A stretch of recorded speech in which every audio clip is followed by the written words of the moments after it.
of Philadelphia. I'm Bruce Buffer. It's time for the Anthony Gargano Show. Good morning.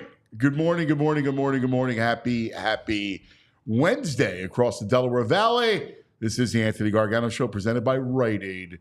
Get all of your scripts, over-the-counter meds, anything you need at your local neighborhood Rite Aid, riteaid.com. All right, let me breathe. We are 16 days until kickoff. 16 days until the Eagles kick off against the Packers in Brazil. And I'm 16 days from worrying. Did I think the Phillies got right against the Nationals? I mean, look, the Bats were alive against some bad pitching. They take 3 or 4. Then last night, it begins for real. And the next 2 weeks, we said we're a big deal. I believe what I believe, and we talked to Tom Verducci yesterday, Fox and MLB Network insider, and I think we all agree the Phillies are a good team. And we all understand the streaks of baseball, the highs and lows that come with that game. But against good competition, last night the Braves threw some good pitching. It was a little worrisome. I'm starting to go, all right, I need more. And not just the obvious, which was Schwarber and Turner and Bryce 0 for 12 at the top of the lineup. But they got Reynaldo Lopez out early last night. Lopez had a great year, got hurt, up and down a little bit over the last month. And he comes and he gives you 5 innings. And all right, but then the bullpen comes in and the Phillies got nary a hit off the Braves bullpen. Grant Holmes gave them 2 innings clean. They couldn't get a hit off the Braves bullpen. And that, my friends, is starting to give me a little anxiety. Now, I said before, I'm not worried until kickoff. Kickoff is 16 days away. The next 2 weeks take us into that realm.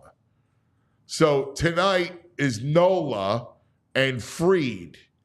And the most important thing is these bats have to start hitting. You got to hit other than bad teams, right? You got to start raking against somebody other than the Marlins and the Nationals.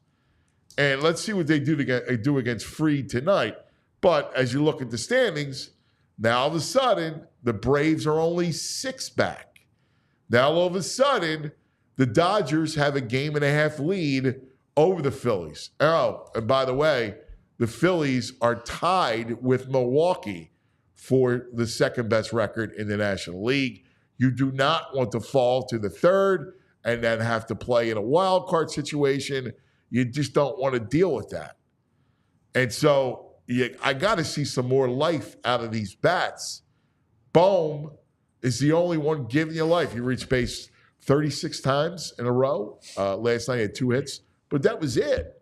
Right? They had 5 hits on the night. This is where you need a Schwarber to lead off an inning or a game, right? This is where you need Captain Bryce. Bryce's numbers against the Braves are absurd, right? They're ridiculous. He tears up Atlanta pitching. You got to have them show up, right? Because after tonight, after this series, you get 2 more Atlanta, you go to Kansas City, and all that team does is hit. So you're going to really need, their bats have to come alive. Wheeler was sensational last night. The only mistake was the Ozuna home run. He was great. He was fantastic. And so you got to come, you got to give him some support. We'll see tonight. Now, Nola usually pitches well against Atlanta. And I can see him pitching well again. But can that lineup generate any kind of offense against the Braves pitching? So we'll decide that. We'll look at the worry scale. Like I said, I'm never really worried. I said kickoff is the time where you start to get concerned. But I got a pang. All right? I need the top of the order to start hitting. got a fun show for you as always today. Bo Wulf joins us. It's our daily training camp report. And one of the things I want to get to that I'm excited because I've read a piece about Jalen Hurts and how Hurts is really connected to the offensive coordinator, right? So Kellen Moore seems to be able to reach Hurts. And one of the things that Kellen Moore is trying to do is get Hurts to hang in the pocket. And like, if you ask me one thing that keeps Jalen from the elite level, it's just hang in that pocket a couple, 2 seconds more, a couple of beats. Just hang in that pocket before you go, right? That's what we saw last year. The thing that hurt him last year was escaping early. So if he can hang in the pocket, slide, hang in that pocket a couple of beats, there's no reason why he can't go back to what he was 2 years ago, right? Remember, the difference the last 2 years, because of that running game, he had plenty of time in the pocket, man. He was sat and he was patting the ball and he was on the money. If he could just hang in that pocket a couple of beats more, I think he'll have a huge monster year. So that's something I want to talk to Bo about. So we got Bo coming up in about 15 minutes. The brain for the daily grind. Baldy, it's an NFL day, so Baldy will join us in the middle of all his travels. And Todd Zolecki from Atlanta to talk Phil. So lots to do, busy show. Let's talk to our friends, JP, John Zapata, VG Violations, Greg Caputo. Good morning. All right. I give you my pang off of last night. Oh, mister, we got till kickoff. Now you're a little worried. I said 16 days is when the concern will, but a little pang. Mr. Gummy Guy till kickoff day, and now suddenly you're a little stressed out. No, a little pang. I was a little anxiety last night because, look, Lopez is good. Mm-hmm. Very good, but first game back. Right. Gives you 5 innings. 10 Ks. It's the 10 Ks. 10 Ks. 10 Ks. But it's the bullpen that really scares me. I mean, the Braves bullpen comes in and shuts the door. Grant Holmes, 2-inning pitch, no hits. Get out of here. I mean, the guy looks like he's from Eastbound and Down or whatever that show was. Come on. It's ridiculous. No hits. No hits. In the 4 innings against the Braves pen. Outrageous. 5 hits for the game.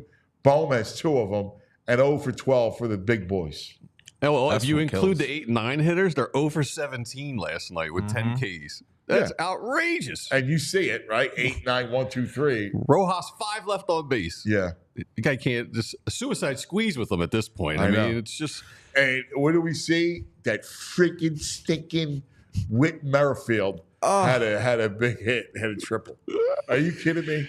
Brandon Marsh. Here's a little stat for Brandon Marsh. His last 160 at-bats, 69 strikeouts. He's whipping at a 43% rate right now since June 1st. That is outrageous. 43% strikeout. Out in the marsh, just like Andrew Frazier today. Dude, does Hayes really need this rehab assignment? Does he? Get him back. What are you doing? They really need him. Now, we're gonna talk about this, and I haven't raised my hand because I did not want to do anything drastic as far as trading some of the top prospects. Luis Robert is heating up in Chicago. I know they stink and everything, but he's actually been swinging a hot bat. Mm-hmm. And, Rooker's still solid. I'll take the butcher in the outfield. But the problem with Rooker was Robert actually could come in and play, right? And you wonder. And listen, I was with Dombrowski. I don't need to do this. And I like Hayes. So Hayes really hasn't had a shot. So you got to get him back and to see what you got.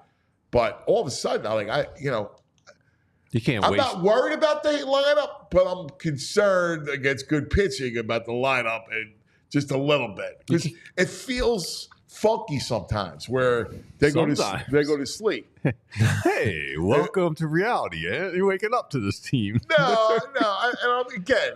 I'm a big believer in the length of the season and what baseball is, but the pitching carried them. And the truth of the matter is the pitching carried them in the first half. And they had a great game. Right? They wasted a great Wheeler outing last night. He was awesome last night. You can't squander an outing like that. I know. And the issue is they're either a 10 or a 2.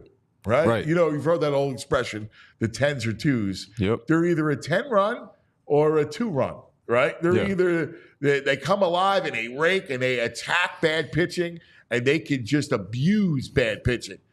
But too often than not, they can't scratch out runs against good pitching. And that was something last night that you go, come on, man. Like you bring up Rojas. It's horrible. Like you knew put the ball in play. Like you knew that he's just feeble. Yeah. He's just God. You got to put the bat on the ball and make something happen sometimes. He's fast. Listen. Just a dribbler. He's fast. It's an amazing, we're sitting here, all three of us have hoodies on. It's a beautiful morning. Yeah, it was. Right?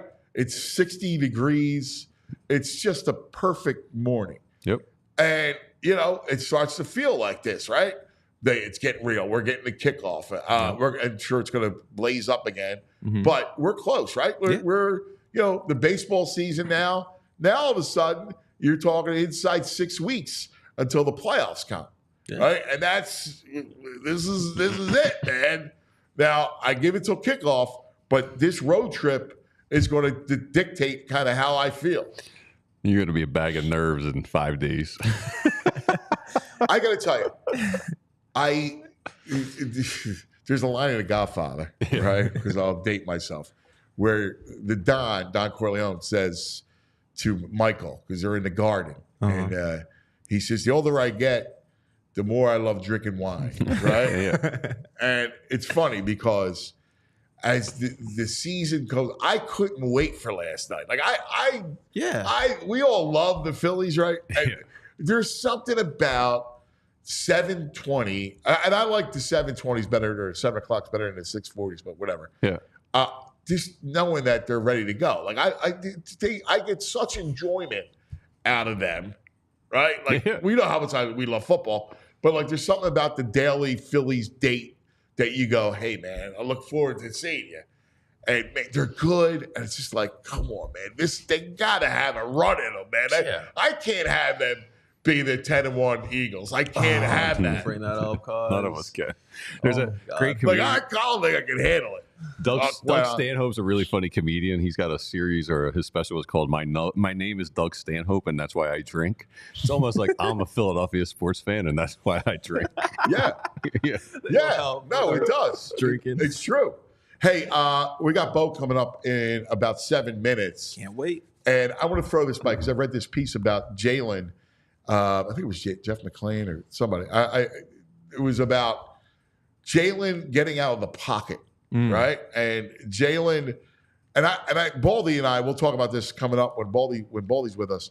But we saw that a lot last year, where he escaped the pocket quickly, right? And apparently he trusts which is a great thing, that he has this trust with Kellen Moore. And maybe that's all you really need. Not that Kellen Moore is Bill Walsh, right, but that Kellen Moore can really reach the quarterback. Obviously, Nick Sirianni can't, right? So if Kellen Moore can foster that trust of a relationship, then he gets Jalen and hang in the pocket just another beat or two. It's just another beat or two.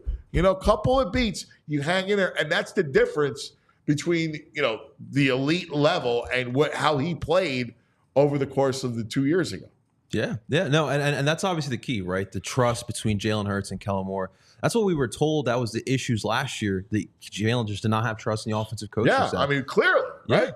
Yeah, so we're going to see how that trust actually is going to play out. But that's a key point, because like we're in another year of Jalen Hurts. We're expecting to take another step in his game, staying in that pocket. And one thing we did talk about with Bo yesterday, Saquon Barkley, and how he's going to be implemented in the offense. Jalen Hurts, one thing he hasn't really done is find that check down receiver or the check down back. See if he does implement that a little bit more. Well, part of it, and that's part of his maturity at that position, right? Like, don't just give me, I'm gonna sprint right the minute there's any kind of looks like there's pressure coming, and then you're out, right? Like, because then you cut off half the field, right? And now you're looking, because when he looks safety valve, he looks downfield, which is great because he can make some plays, but it's also not something you want to rely on all the time. Yeah. You need a check. You bring up check downs. You need Barkley in that situation. And it helps avoid hits too for Jalen too, finding that check down receiver. We want to keep him upright too. Well, yeah, without a doubt. But I'm curious. I'll get your point, VG. As Aretha said, RESPECT. Jalen respects Kellen Moore and from what he's learned. And it's not stick or anything. I think Jalen's going to have a fantastic year this year. I really do. I mean, it's not because he hasn't thrown an interception during training camp. He just seems like, he's down with Kellen Moore. He's happy where things are. I think he's going to be healthier this year. I don't think he's got any nagging injuries. Well, what Barkley does for him, too, what Barkley does is it gives him the element of 2 years ago. The element of 2 years ago when he was a big piece of the run game is that when they threw in the RPOs, and you would throw, he had time, right? Like you give him space and breath, he'll be able to deliver the ball, right? Like most quarterbacks, but he's got it, like he can handle that. Yeah. And he can and he flourished in that spot.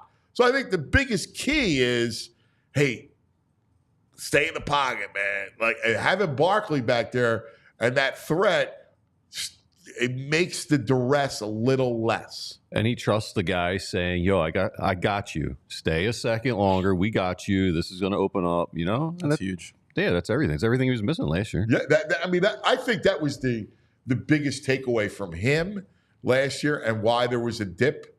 And it was strictly because of that piece of his game. So if he could just iron that back, then I agree with it. I think he has a banner year. And this is his fourth year. Yeah. I mean, the game should be slowed down. It should be slowed down now for him. So he should be in the pocket a little longer. Yeah. Well, and that's the maturation of the quarterback. You're going in your fifth year, like it's a big deal, right? Like this is where, and especially with the weapons that you have. Oh, yeah. You have the two elite receivers in the league. You have a good tight end. You have a back out of the backfield. You got a good line. I mean, that line is, I know without Jason, but still the line is really good. They're getting dinged up, though, in the training camp, and it's not a real intense full contact training camp. Well, this line is getting the dinged only up. thing that you worry about, and this goes back to Jalen, because you can't hang in the pocket if the pocket collapses quickly. Yeah. And that's going to be about offensive line depth. And that's what we've talked about. They usually have it, but it seems a little they lost a couple guys. Year. Yeah, they are thinner this year. All right, we got lots to do. We got Bo Wulf coming up live from training camp. So we'll talk to Bo for our daily training camp report. But first, you got your sunglasses? Oh, they're in my bag. They're in a nice case so they don't get scratched up while I'm here. But I always got my sunglasses, my Shady Rays, because I don't like being out in the daytime without sunglasses. So if you're like me, like a freak, or if you just like it on sunny summer, spring seasons, protect your eyes. Get yourself some Shady Rays. Shady Rays is an independent sunglass company offering a world-class product rated 5 stars by over 300,000 people. These shades have durable frames, crystal clear optics, and they're the perfect choice for any and all outdoor adventures. They got hundreds of options to choose from. They got all kinds of team colors and every color of the rainbow. So if you're like me, I like to put them on when I drive, when I play golf, if I'm looking at the water on the Delaware River. Plus, if these shades, this is what's really cool. If the shades ever go missing or take an unexpected hit, you don't got to sweat it.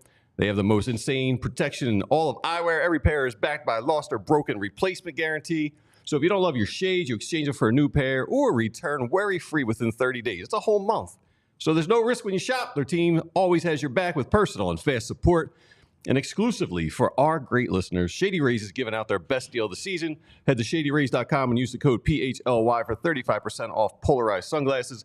Try for yourself the shades rated 5 stars by over 300,000 people. Love it, VG. All right, guys, listen. We know that talking about the Phillies right now is a little bit uncomfortable. But another thing that's also uncomfortable is talking about our finances. But with our friends over at TrueMark Financial, they are here to help us talk about these uncomfortable conversations and help us with money management tools that everyone could be using in 2024. Budget for kids' sports activities with TrueMark Financial's money management tool in their online banking and mobile app. It's big. Managing family finances includes budgeting for kids' sports leagues, create a separate budget category for sports expenses to track costs effectively, and also involve those kids in budget discussions as well. Teach them financial responsibility at a young age. It's never too early to start those conversations. And with TrueMark Financial, they're going to be able to help you out as well. Going on a trip for away games like myself, it's still easy to keep tracking all your spending with the mobile banking app. Super, super easy. The mobile banking app offers convenience for managing finances on the go. My favorite part about the app, we've all been there where we feel that scare where we lose our credit card or our debit card. We don't know what to do. We have a little mini heart attack right then and there. But with TrueMark Financial and their mobile banking app, what they'll be able to do for you is you can lock your card so no one can use it if they happen to find it. You can ease away with that feature on the mobile app.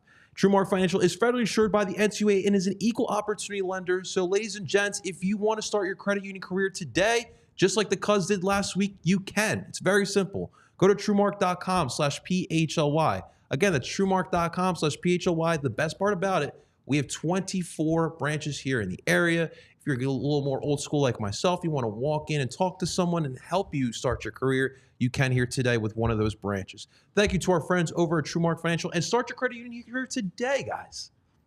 All right, JP. Thank you, buddy. Before we go to Bo, 1 second. My man, Tooch, one of our great viewers, says, you guys, it's August. You guys look like you're in Antarctica. Someone just K-Red was like, the cast is so bundled up today, I'd be sweating. I was like, it's freezing in this place when it's 90 degrees out. When it's 62 out, it's chilly in here. Well, the problem is we all got the hoodies on. I know. Now, my hoodie's a little light. Like, it's a breathable. Of course. He's got the right hoodie. It's no, I'm just saying. It's breathable. It's not. Yeah. We're the bozos with these. No, dude, I love your hoodie. I have the same hoodie. I love that. You know why this hoodie's good? I'll tell you why I bought this. I bought the same one. Nick Sirianni looks so damn good in it. Whoa. He's a handsome guy. Showing love to Sirianni. He's a great He's merch model. No, he's a great merch model. He's called a merch model. He's a great merch model. What he wears on the sidelines looks fantastic, and I'll buy it. He's calling him a bobblehead who wears merch. I'll be honest with you, I've never heard him say anything positive about Sirianni, so I found that a little. He looked good the other day, I said, with that tight hoodie on. He's a good merch salesperson. He's a handsome guy, and he looks good on the sidelines in good gear. How about Frazier and VG matching today? Yeah, they have the opposite. You don't have to jump in front of the camera at some point, but which I know he'll jump eagled up. He tried to copy me today. Pull hamstrings up in front of the camera. Yeah, he was copying me today. I think the structure here. Yeah, He's taking my fashion He's sense. biting for you, dude. I planned out my outfit the night before. I'm ready to go the night before. Yeah. You're planning out. No, absolutely. I'm the morning before. All right. He lays it on the bed. Yeah. All right, we have Bo. All right, let's go right to training camp. It looks great. Talking about a guy who looks handsome. Shady Rays, baby. He's got his Shady Rays, and I'm looking live at the NovaCare Complex. The great Bo Wulf joins us, all PHLY Eagles. Don't forget, 2:00, right today, Bo? 2:00. Last practice of training camp is today, cuz. What a ride it's been. 16 days, my friend. 16 days until kickoff. Can you believe it? Yeah, that's interesting. I mean, it feels like there's a long layoff because the cuts are like a week earlier than they have been in years past. But yeah, 16 days. It's quite a ride. Although I want to know, they turned tomorrow's practice from a practice to a walkthrough. We think they're soft? Are they getting soft? Listen, getting soft. The camp is what it is. Come on. Come on. I don't even understand it, to be honest with you. But this is the load management, I guess. I saw that. I was like, wow, really? Like your stretch wasn't that. Come on. I mean, also the guys aren't going to play in the last preseason game, right? The starters aren't going to play. We can't get one more practice in. What are we doing? Listen, I agree with you. Here's something I want to talk about with you today. I read a piece. I saw a piece about Jalen and Kellen Moore and how much Jalen seems to have a trust with Kellen Moore. I thought the biggest issue last year, and this goes from Baldy and I watching all the tape, was how he would leave the pocket early, right? Like he would just see any kind of flash. He was seeing some ghosts, and he would get out. And Kellen Moore's message to him was that we need you in the pocket a couple of more beats. I think that's the difference. Like, if he's going to have a monster year back what he did 2 years ago, it's going to be because he has to stay in the pocket. I think that's a huge part of Jalen Hurts' progression. The big question to me is the offensive line going to be good enough? Last year when he was bailing the pocket, there were a lot of times, as you're talking about, where he could have stepped up and continued keeping his eyes downfield. It feels like when I think of last season, the image in my mind is Jalen Hurts bailing the pocket, looking, and throwing the ball away. Because even when he bailed the pocket, he wasn't as athletic as he was the year before. And so it's not like he was making plays downfield with his legs. So, yes, I think that Kellen Moore, if he can get Jalen Hurts to do that, that would be an incredible coup. The trust level, I feel like it's nice to say that they have it now. Let's see what happens once games start, because last year Jalen Hurts was not prepared for the blitz. That was a major failing of Nick Sirianni and Brian Johnson. This summer, it hasn't looked to me like they have been awesome against the blitz. And so, I think that the trust is nice now, but it's something that has to be earned once the actual games are played. These guys have not gone through an actual in-game routine with Cam Jurgens snapping to Jalen Hurts and the two of them figuring things out pre-snap without Jason Kelce and getting Kellen Moore to bring the calls in. It's, for the very first time, going to happen in Week 1 against the Green Bay Packers. I think there are a lot of unknowns here. You mentioned the O-line. Do you have concern that, you still bring back your top flight bookend tackles, right? And really the only question mark is Becton, can Becton stay healthy, and can he make that transition to guard? Well, I think Cam Jurgens is a big question too. I have high expectations for Cam Jurgens, but he's replacing the best center in the league, and so if there's a drop off from Jason Kelce, and I'm not expecting it to be Kelce, right? But if he's like the 10th best center in the league, and Mekhi Becton is still a work in progress, all of a sudden that's a little tandem, a pocket where you would expect Jalen Hurts to be able to step up that maybe you can't necessarily rely on. And so, I do have questions about the offensive line. My biggest concern with that line is really depth. I totally agree. That's the one area where they were always deep there, and they're a little thin across the board, and especially on the O-line. I totally agree, and it's part of what was an interesting offseason, because not only did they lose Jason Kelce, but they let Jack Driscoll and Sua Opeta go in free agency, and so that was proven depth, and so now they have unproven depth, right? Fred Johnson is probably going to be the swing tackle. I think he's a solid swing tackle, but we haven't seen him have to really play in games. Tyler Steen has to get over these injuries and see if he can re-earn the coach's trust. And then you're talking about probably rookies. Trevor Keegan has been a little bit up and down, but I think they like him long-term. Dylan McMahon at center is a player who I like a lot. And then we'll see if one of these other veterans makes the roster. But it's unproven depth for sure. And it's a bit of a surprise to me that they didn't bolster that more significantly. It's something that I maybe expect come roster cutdowns. Maybe they make a claim of some kind. Hey, I guess yesterday the D-line played well, flashed and kind of won the practice. Was that more D-line excitement and D-line related, or was it more like what you're talking about with the offensive line? Yeah, I think Sunday was more about the offensive line not holding up. Yesterday, it was a little bit more even. I thought the offense did make some plays, and when the defensive line dominated, it was more about Jalen Carter having monster plays, or Josh Sweat getting in the backfield, or Bryce Huff getting in the backfield. Yesterday it was a little bit more even. Jalen Hurts made a big throw downfield it was like a one play to win the game situation.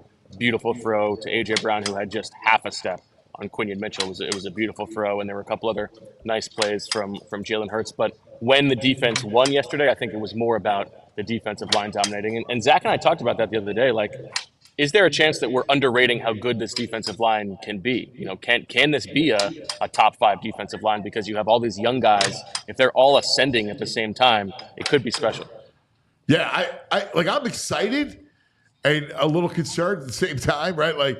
I love Carter. I just think Carter's a lock. I think he's going to be just a weapon. And I guess yesterday he burst through and blew up a run play. You're going to see a lot of those plays, I think, from him. You're going to see that. I think it's within the realm of possibility that even though you have A.J. Brown on this team and Lane Johnson on this team, that Jalen Carter is the best player on the team by the second half of the season. Wow, I like that. So, I guess Huff he flashed yesterday? Yeah, Huff has been coming on. He has looked much better the second half of camp. The past week, he's looked pretty good. Ever since the joint practice against the Patriots, when he got to play against somebody who was not Lane Johnson, he has looked better. He looked good in one-on-ones yesterday. Jordan Davis continues to be very powerful. I don't know if refined pass rush moves are ever going to come from him, but in terms of just pushing the pocket, he certainly makes an impact there. And I think Milton Williams and Moro Ojimo have both been coming on inside as well. How's it, back to the O line for a second, and how's it been with Jalen calling out the protections? It's hard to tell from our vantage point, and I trust the coaches that they have not been getting on him. Although I do have to say, yesterday, I don't know if you remember this last summer, because there was a play where they were doing like a hurry up drill, and Jalen scrambled, and the idea was to get the ball quickly, spike the ball, and he didn't hand the ball to the ref, and Nick got on him really hard, was coaching him up, and that's unacceptable. They had a little bit of a spat. Jalen ended up doing push-ups. Yesterday, there was a sort of similar situation where Jalen did that again. He handed the ball to the ref, but Kenny Gainwell was not on the line of scrimmage, and that should be the quarterback's job, to make sure that everybody is on the line of scrimmage, right? And so they snap the ball for the spike. It's a flag, and in this situation, they would lose the game. And Nick didn't really say anything about it. He didn't get on Jalen. And there was another play later where Jalen took a bad sack in another situational drill when he should have just handed the ball off. It was 2nd and 3, and he turns it into 3rd and 8. And I certainly think that last year, Nick would have been getting on Jalen. He wasn't getting on him yesterday, and I don't know if that is the changed nature of their relationship. It's not his job to do that. I don't know if it's him just calming down. Maybe he wants to do it more in private. But it was a notable change for me, and something that I bookmarked to remember.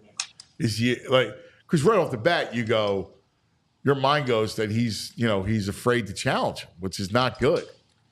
That's where your mind goes, right? And I also think that this is a thing with Jalen, because these are two different things, analyzing things pre-snap and knowing situations. But I do believe that over the course of his career, I have been a little bit underwhelmed by Jalen's situational awareness of clock stuff and down and distance stuff sometimes. For a guy who has played as much football as he has, like a starter every year since high school, you would expect it to be a little bit more ingrained. And I've been a little disappointed with that. And I'm not saying that means he can't read defenses pre-snap. I think he and Cam Jurgens will work that out together, but it's going to be a work in progress. Well, I mean, I think that's, I think that's the next step. I think it's pretty clear. If he's going to be an elite quarterback in this league, what we're talking about, what you're describing, has to just happen. And it has to happen this year. This is the year where it should click for him. You got to win with your head at this level, right? Yep. Hey, Bo, it seemed like last year we had not enough cornerbacks, and it seems like we have a bazillion cornerbacks right now. Yeah. Is that something they need a third receiver? Is it something you could see them trading one of these guys for a third receiver? Yeah, I mean, if you're talking about a real difference-making third receiver, it's hard for me to believe that they would trade a Keely Ringo to make that happen. I think that's what that would cost. Mm-hmm. But if you're talking about flipping Eli Ricks for a guy who has a shot to be a third receiver, like a Terrace Marshall from Carolina, or like a Noah Brown from Houston, something like that, I could certainly see that. I'm on the fence about whether I think they're gonna carry Eli Ricks just because they think he's a valuable young corner, or whether they do want to trade him. But certainly they have a lot of depth there. I mean, you've got PHLY, you've got Quinion Mitchell, you've got Cooper DeJean, you've got Rodgers and Ringo. That's 5 right there. And I think Ricks or Jobe makes the team as well. And then you're talking about the safeties. And so they're very deep in the secondary. Yeah. I mean, listen, that excites me. I mean, it's interesting that I feel good about the defense. Again, we talked about it yesterday, and I think it's going to take a little time. But I think once they get rolling, and once the kids get integrated and feel comfortable, Mitchell and DeJean, I think they got a chance to be a pretty good unit. Yeah, I mean, I like the idea of a young defense with an experienced defensive coordinator, right? Like you would imagine that these are guys who can grow and improve over the course of the season. And if you're worried about like the dynamic with the Dolphins defense last year, why were those guys so so down on Fangio? There was a much more veteran group, right? Guys who sort of did things their way.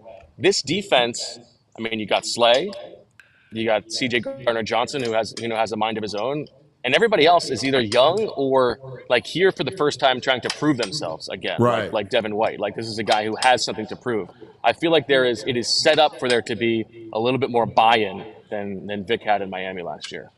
Back real quick, and then you go, VG. But back to what you said about Sirianni not getting on Jalen. Does it concern you about this role and the fact that does he feel like he doesn't, have the right to say something, or that he backs off in this spot? I mean, I still am confused that a coach. I mean, I get the CEO thing. John Harbaugh, coming from special teams, kind of had that, but John Harbaugh was in on everything. Or is in on everything. Yeah, there's a big difference between those organizations. I think we can agree. Like the idea that just because John Harbaugh and Mike Tomlin can do this means that Nick can do it. It's so different. Those are head coach centric organizations, right? Like it's Mike Tomlin's organization. It's Right. John Harbaugh's organization. It is not Nick Sirianni's organization. Those guys were promoted to those roles. Nick was demoted to this role, right? Like this is Howie's organization. So yeah, I think it is a real question. It's a real tension. That doesn't mean it can't work. I think that Nick has been, by all accounts, like I appreciate the accountability that he's talked about. I think there probably is value to him having fresh eyes. And I don't think that, yesterday was necessarily he's not allowed to coach up Jalen or anything like that. I think it was just a notable difference in his coaching style. Dude, and maybe listen, something that he has gone to. Yeah. That's a pretty keen perception by you. I have to say, it is. And again, I don't know how it's going to turn out. I mean, I'm hoping that the coordinators provide the stability and the foundation, and then he could just kind of run it from 50,000 feet or so, or whatever. I just find that interesting. Like I think I've never really seen that. Yeah, I was very surprised by it, and the more I thought about it, the more I was just wondering why that had happened. So. I don't know. Maybe he'll talk about it in a couple minutes. Hey, Bo, any Cooper DeJean updates? How's he looking? Yeah, he's coming along. He's almost exclusively in the slot, although he took a couple reps on the outside yesterday for the first time, working mostly with the twos. Every now and then gets a rep with the ones. I think it's a slow process, but I still wouldn't be surprised if he has a role in the defense week one. Does he look fast enough out there? Quick enough? Yeah, I mean, he looks athletic enough. I think so. For corner? I share your skepticism of a white cornerback. What's he going to look like? 10? But Yeah. Let's see how it goes. Yeah. So far, so good, I'd say. I had breakfast with Spags before training camp, and we were talking about. In fact, we were talking about DeJean because he scouted him heavily, and he said I would have no problem playing him on the outside. Huh? Yeah. I mean, I just look at this. And that's what Fangio says is like we drafted him to be an outside corner. Like that's going to be his job eventually. But right now they need to find a spot for him. It's impressive. I mean, look at this. This is a safety. Gardner Johnson and Avonte Maddox are two guys who are always injured. I wouldn't mind Cooper getting a little time at safety. Yeah, I hear you. Yeah, I think that's a possibility. I don't know. Now the numbers goes back to the numbers you said. Again, I know you're looking. You don't want to miss Sirianni. So as always, give us a pan real quick, and then you can get out of here. That's a great day. Everybody's coming on the field. Yeah, everybody in pads. One last How's time. that weather? Hey, last thing and then roll. Oh, beautiful. You got to go real quick. No, go ahead. With that Bill Barnwell story about regression, was anybody talking about that at all yesterday? Nobody was talking about it around here. I think there are reasons to, they won a lot of close one-score games. To me, the Eagles' regression came in the second half of last season. Right? That's what I said. I said the same thing to VG yesterday. Yeah, the same thing. That their regression came last year. It's not about this year. It was about last year during the season. Yeah, I think I generally agree with the way that Bill goes about that stuff. And I'm not saying the Eagles won't have a bad season, but I do think that particular spring back came in the second half of the season when they lost a ton of not one-score games, right? Yeah. Hey, Bo, can you give me Yeah. a picture of Nick Sirianni's outfit today? His fit? I'll see what I can do for you. Cool. Bo, thanks, brother. Great stuff. All right, thanks, guys. There he is, Bo Wulf, all PHLY. Eagles down there live. You saw the live look-in from NovaCare. Oh, man, we're just 16 days from kickoff. Are you kidding me? He looks great on the field with the sunglasses. Yeah, well, it's a beautiful day. It's a beautiful that's morning, great. man. You know, 16 Chad Hall days. 16 days.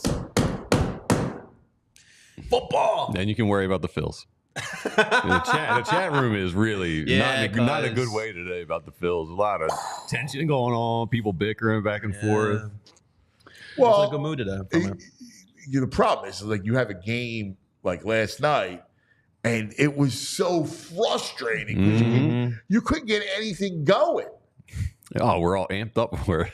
Yeah, I'm like, it's a big series, Big game. big 2 weeks. On the peg, and I need the TV tonight. Big game. I'm not watching on the laptop. Like big 2 weeks. There's a big 2 weeks. Come on, man. Let's go. And then it's 0 for 12. So deflating. You got top. You know what? Listen, I've been real patient with Turner. Like, He's a player of the week. come on, dude. I don't want to hear against the Nationals. I need you to step up some money. I need some money. My bad. You were right. Bryce looked rusty. 2 days off in a row, too much. He should have came and pinch hit. I thought of that He's too. all Man. rusty. His timing's off. His rhythm's off. He's too many days off. But then JT gets an RBI. Too many days off. You guys were right. He should have swung a bat Sunday night. No, listen. I just want to see them just Play with some jam, like you said. You know what I mean? Like I mean, like, all right, like, play with some jam. Yeah, it looked like it matters. Come on, it's a big stretch. Yeah. But again, the 10s or 2s. You know what I mean? Like 10s against Washington and Miami, and all right. How about a 5 spot against ATL when you got Wheeler on the mound? Great point. How bad does Alvarado look right now? Yeah, he You got can't throw a Topper strike. trying to put confidence in him. Like, how? Yeah, he can't throw a Just trying to strike get right it. now. Topper saying, "I'm just trying to get him to get an out." Yeah, I know. I know. Not much better, but still, I mean, That's a big hole in the bullpen of his head. He's not right. He's got to get. He has to. Listen. At some point, I'm hoping the whole thing just clicks, right? That Suarez comes back and he's Rangers Ranger, and Alvarado gets out of this funk, and they're back who they are. But geez, they're going to take us through the cemetery. My God, it's midnight, and I'm going, all right, let's go. Try not to be scared. All right, time now for the Daily Grind presented by Parks Casino and the Bet Parks online sportsbook and casino app, The Brain. Brain. Red, the Brain Finder. Hello, Brain. Good morning to you, my friend. Whalers hat. Wow, the Hartford Whalers. Whalers. I like when he Yeah, busts I it mean, out. there That's you a go. great bust out. Like it. Mark Howell. Yeah, like the Before the Flyers. Mark Howell. Yeah, Mark Howell, one of the best Flyers of all time, in my opinion. Yeah. Number 2. I used to love. He was the last great offensive defenseman. I liked when they had like Dave Poulin, Tim Kerr. Those were like some Mark Howell. Notre Dame. Dave Poulin. Notre Dame. Number 20. Captain Dave Poulin. Yes, I love that was a Poulin guy. Yeah, I mean, I didn't know many people were anti-Poulin. The Sutter brothers. That was the Ron and Rich. Oh my God, the Sutter, Ron and Rich. Was Ron Sutter number 14? Yes, I think so. 14 and 15. Yeah. Rich was like 15. Yeah, Rich Sutter too.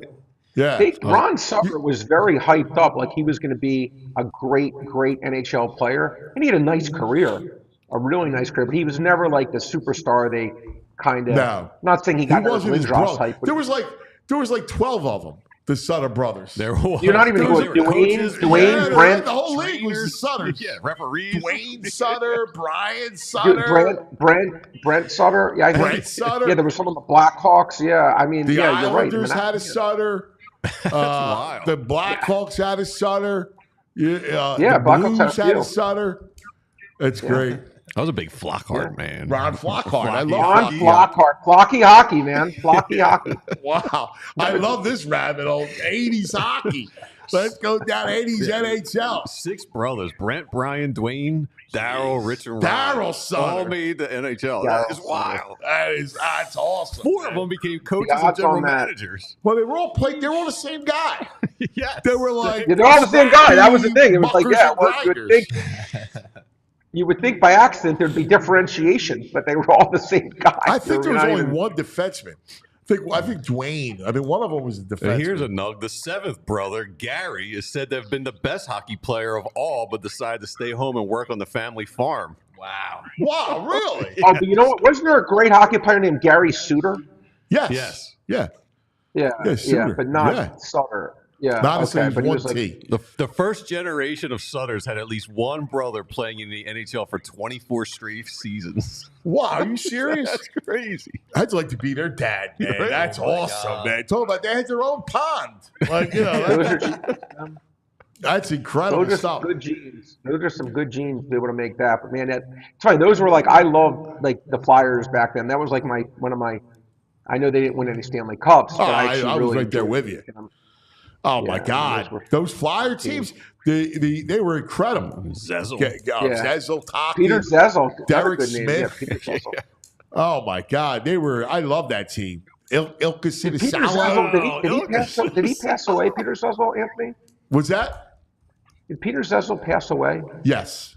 Yes. Yeah. Yeah. Okay, One of the he was worst so young. moments, speaking of, was Pelly, when Pelly passed away in the accident. I got on there. Forget that as long as I live. Yeah. I think it was November 10th, if I remember the date even. I think it was November 10th. I was like a young kid, and I remember waking up to that, and I was like, That was so horrible. sad. I know. Yeah. And he was That like, so sad. he was great. Like, people don't realize how great he was. My He was the God. best goalie. He was the best goalie. I'm pretty sure he I mean, started the water on the back of the net too. He's the first goalie to ever have the water on the back of the net. Really? Mhm. Wow. Good nug a good nugget. Eddie Wright gives us It's a very prop. good- Prop. Prop? Oh, yeah. He prop would With do the guffaw. The guffaw. He was scoring. Oh, Well, Pelly yes. Eklund. Yeah. Oh, let me ask you a Eklund. question. Pelly Eklund, that's another good name. But now, let me ask you a question. Who was did you name some guys you like? Was there a guy you guys grew up and just annoyed you for whatever reason? Just I whatever hated reason. Shel Samuelson when he was here Yes. as a Penguin. Jack. Oh!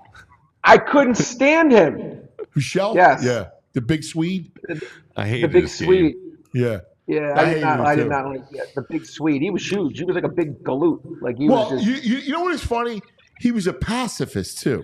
Like, if you're going to be big, then you got to be You gotta be a nasty. bad- Like, get into a fight. Yeah, he just played with his stick. Yeah. He'd reach his stick out and poke. He was a poke. I Right. He agree. was a poke check king because he had to reach. Yes. So he was a poke Yeah. check king. Like Brad Marsh. Remember the last guy not to wear Brad a helmet? Marsh. Brad Marsh would stick his face in front of a slap shot. Brad Marsh would literally say, "You want to take a slap shot of my teeth? Go ahead." Yeah.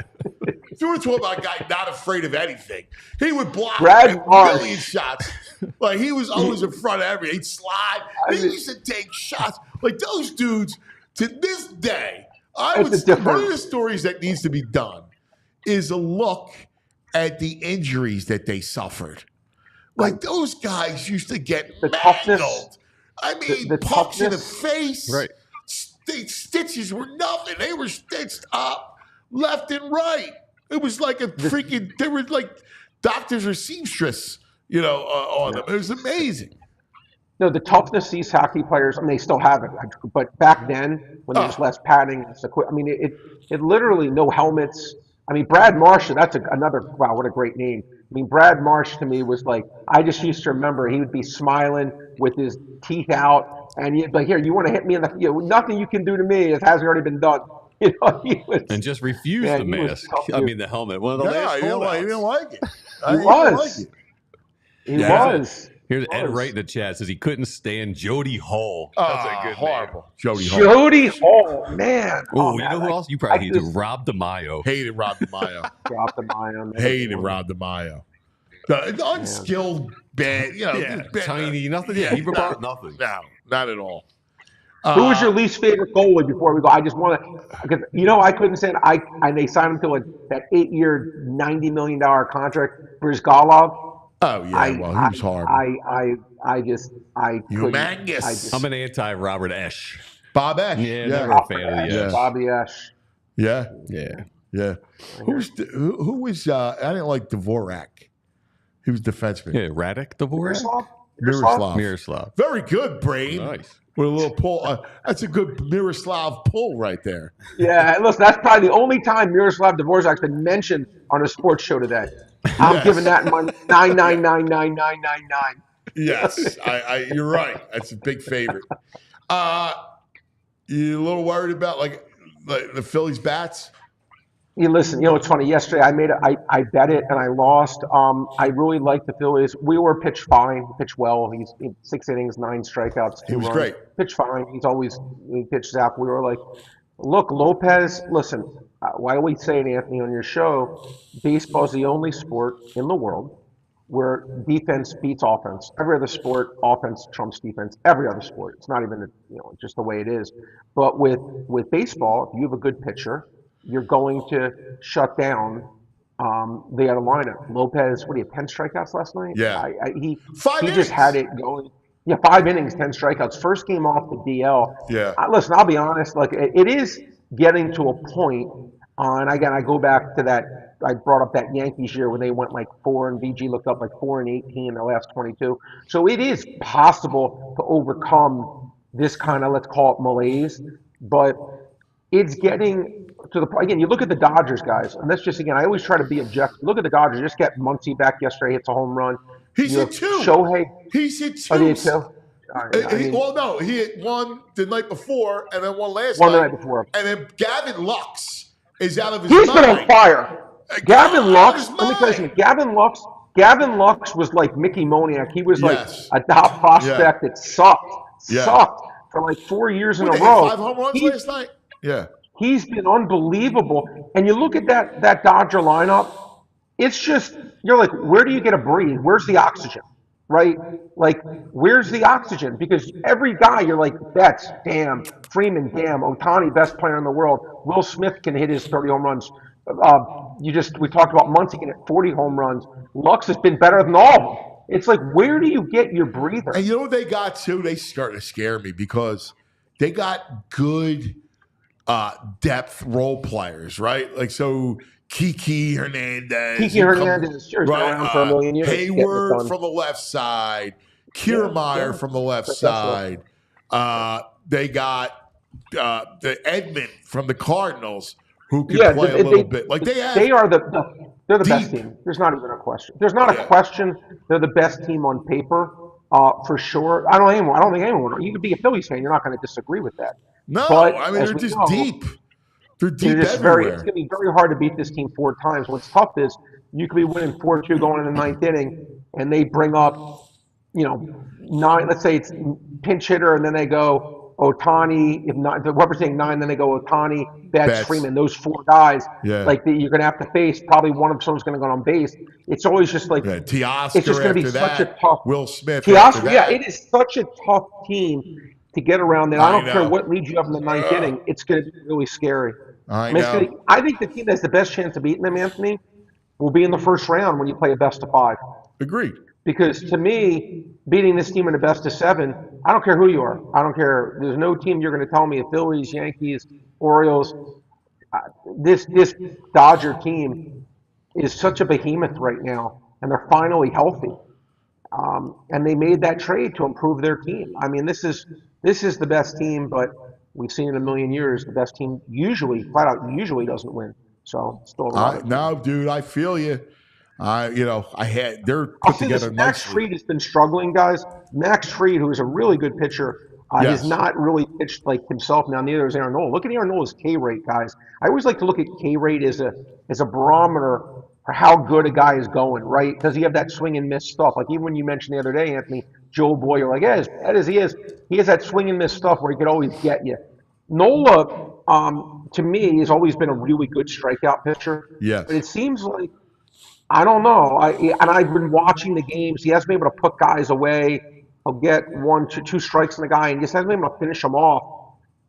Again, like I'm married to the guy in a long-term deal, but I haven't seen that same just put away stuff that he usually has had in his past. Agreed. Maybe he's just going through a lull. I don't know, but maybe it's something more. This is a new Aaron Nola. I don't Need know. him tonight. Need him tonight. He's been pitching more contact. Yeah, I agree. Hey, Brad, have you looked at? Someone put out the Fried's stats against the Phillies in the last 3 years. 9 games, ERA of 5.14, WHIP of 1.69. He's been touched up for sure. Look, listen, but again, Fried is a guy who is in his past has been really, really good, but he's struggling right now. And again, we always talk about like baseball. It's like it's a marathon. Like guys go through like 6-game blurps where they're just not good, and that could be happening with Fried right now. But look, the line right now in Parks like was minus 114 for Atlanta. I think it's the right number. I think the Braves should be right around slightly above a pick, which they are. But this is a tough game, and the Phillies. Look, if they lose these 3 games, then it's going to start to be, you're starting to really worry, are we going to blow this division? Yeah, and then I think they should win tonight. I mean, I honestly, I don't like the way Fried's been throwing. So no, he's been horrible. I got to believe tonight is their night. So we'll see. I think tomorrow is going to be interesting because tomorrow will be you got Sanchez. So can you take the series? Like that's. So they got to win tonight. Let's get to know first. Who do you like tonight? Let's get to And I got two props for you tonight. Nestor Cortez. Don't understand this line at all. Again, sometimes I don't get a line. They made us over for outs on Parks at 18.5. Okay. The under is minus 157. 12-3 his last 15. 22-8 his last 30 to under 18.5 outs. Going against a team in Cleveland, excuse me, that sees a lot of pitches. They battle. They see a lot of pitches. This is a bet to me. All day should be 17.5. And again, for everyone just watching for the first time, the difference between 17.5 and 18.5 is like the difference between a 10-foot shot in basketball versus a 25-foot shot. Because the managers have an artificial thing. Once it becomes the 7th inning, usually we're taking you out regardless. Even if you have a shutout going, a lot of times we'll just take you out. So I really think I should be laying clearly over 2-1 here. Only laying $1.57. Parks is the best price in the world. Highly recommend it. And then Ryan Pepiot's a guy I do like, pitcher for Tampa Bay. It's funny, Anthony, and he's only allowed in 94 innings like 66 hits. He's got this good guy stuff. Is very good stuff. Dodgers gave him up. Okay, Yeah. and so to get Tyler Glass now has swing and miss stuff. Now I like over 15.5 outs. He's 12-5 to the number. Oakland's and as much as I respect too. Yeah, as much as I respect Oakland and what they've been doing recently, Oakland's still 25th in the league in runs scored. So let's just remember this is still a plus matchup. For a guy who's 12-5 doing it, who has that kind of stuff, I say he gets 16 outs. Yeah. Those are my two favorite bets. I like it. Great stuff, Brain. Thank you, brother. See you guys tomorrow. Be good. Here he is, the Brain, our Parks Sportsbook analyst. Linda says your hate on the Mayo is Italian onto my Italian crime. I don't like the Mayo. Never did. Never liked that guy. Sounds too much like mayo. He hates mayo. Everything mayo. All right. Speaking of the Brain and the BetPark Sportsbook Casino app, how about it? Birds opener just 16 days away. Pro football right around the corner. The one and only sportsbook app we'll ever recommend is BetParks, and the BetPark Sportsbook app has a great offer for new customers to kick off the upcoming pro football season. 50-1 odds boost. That's right. 50-1, your pick to win this year's championship. This year's winner. All new users who sign up, make a deposit, receive a 50-1 super odds boost. That's right. BetParks.com has all the terms and conditions. Get odds boosted to 50-1. That's right. And from the BetPark Sportsbook app, here are the favorites right now to win it all. KC, San Fran, Baltimore, Detroit, Cincinnati, and the Birds. Download the BetPark Sportsbook and online casino app right now. Get your 50-1 super odds, on your pick for this year's champion. This is a limited time offer for new customers only. BetParks.com is terms and condition. You got to be 21 and in PA, New Jersey, Michigan, Maryland. You play for fun. You love to win. You love to bet. Bet Parks. Gambling problem? Call 1-800-GAMBLER. Alrighty, guys. Let's talk now about our friends over at Rite Aid. As we all know, Cuz has been dealing with those allergies. Fall is coming very shortly, ladies and gents, and we all need to make sure we are prepared for what's coming. Fall allergies are not fun. Allergies in general are not fun. So make sure we are staying prepared for everything that we need to do when it comes to avoiding those fall allergies. Fall allergies can begin as early as August. And yes, we are in August, ladies and gents, and it can last into November. And what causes some of these allergies, right? The main culprits are ragweed and mold. Yes, ragweed and mold. Other allergen includes plant and such as sagebrush, tumbleweed, and pigweed, dust mites, pet dander, and fur. Some of the symptoms. Pigweed. He's right. Watch out for that pigweed. Right, he's really keeping us covered here with all these different types of symptoms here that causes. That's probably my issue. The pigweed. Gotta stay away from my pigweed, cuz. All right. Mulligan Hills, the pigweed capital of the world. Yeah, really. So they say. The bro's got his hood up. Yeah, he's got pigweed. He's got those sandals staying on. away It's from the 59 degrees allergies. out. He's got sandals on. That's how he rolls. Guys, right now, sign up with Rite Aid Rewards. Emails at riteaid.com/rewards to receive email pollen alerts for your area, which is really big. Use a dehumidifier. Dust mites and mold thrive in humid environments, and a dehumidifier helps the moisture out of the air, and those allergens can't grow. Ladies and gents, please, not only for allergies, but for yourself in general, please shower regularly. That also does prevent allergies well. Check pollen counts. You can easily check pollen levels on the weather site or app of your choice. Limit time outdoors on days when counts are high. Keep windows closed and use an air conditioner to keep things cool at night. Use an air conditioner instead of sleeping with the windows open.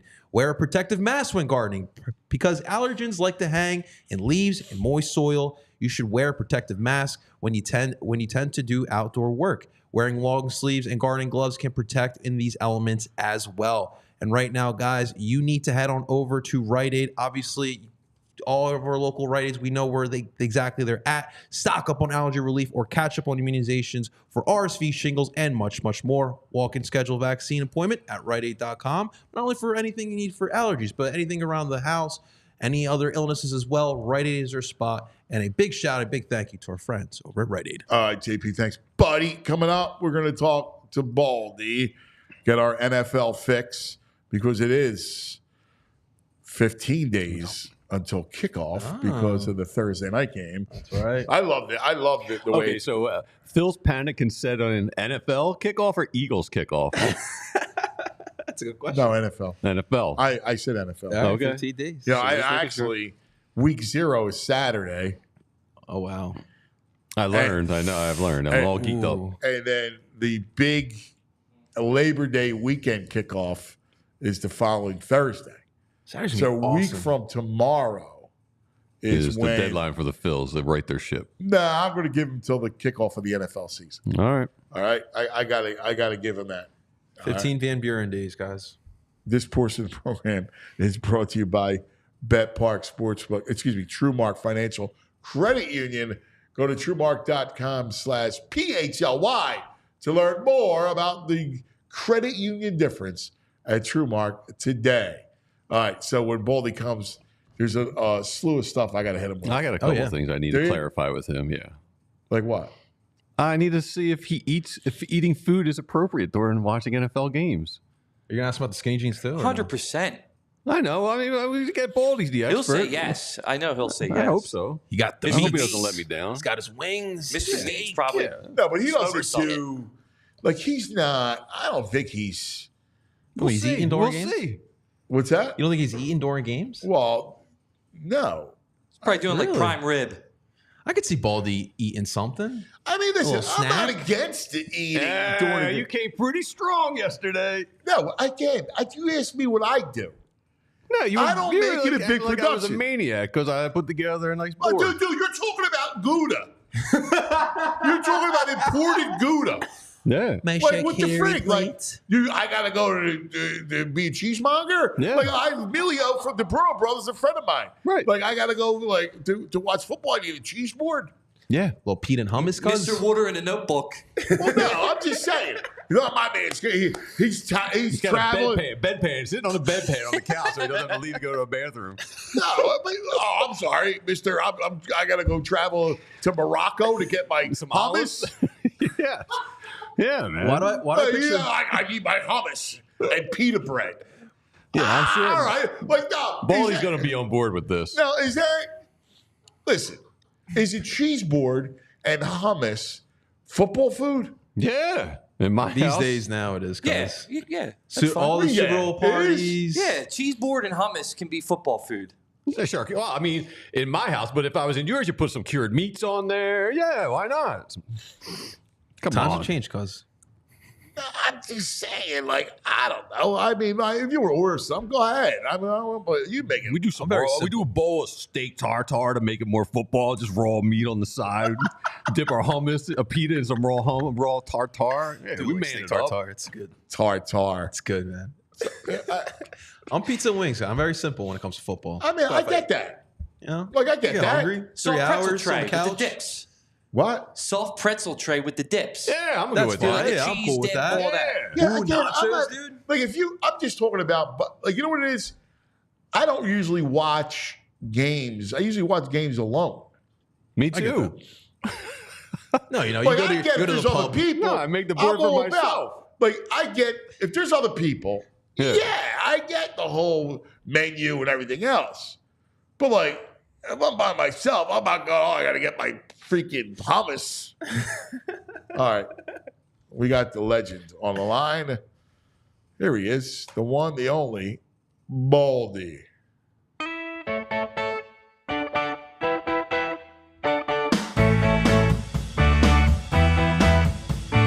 Baldy, Baldy. Oh, let's talk some football. Ay, Baldy, Baldy. Oh, he likes meats and football. Oh, Baldy. Here he is, the one, the only. Oh, he's eating some Wanna Gouda go? now. All right, just to break this thing right now, because we're all arguing.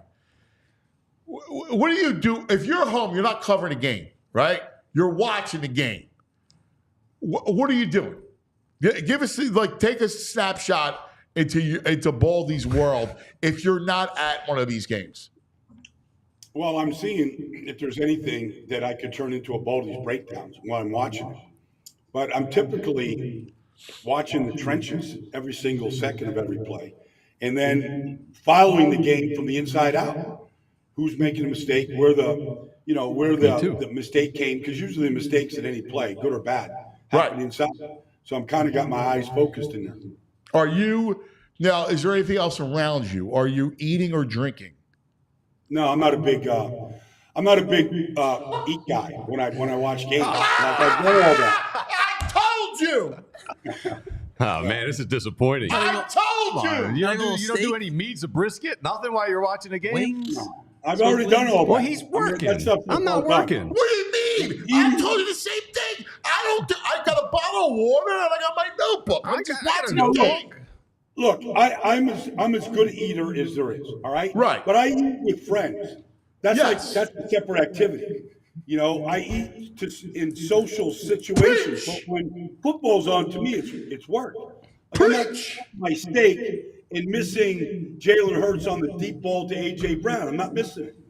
I mean, I'm not looking at the wings while I'm eating them. I can watch the game and eat a wing. Baldy, No. I know how to eat wings. You're eating your wing. You're licking your fingers. You're looking for a napkin. You're wiping it on your shirt. You're not on the game. You're missing it. I told you. I'm so We disappointed. had a big I'm argument so disappointed. because my man over here likes his hummer and peanut bread. Make a nice cheese board. You like a nice cheese board. Respect Again, it. if there's other people on it, like, okay, not during the game. I want to watch. I'm watching the game. Yeah.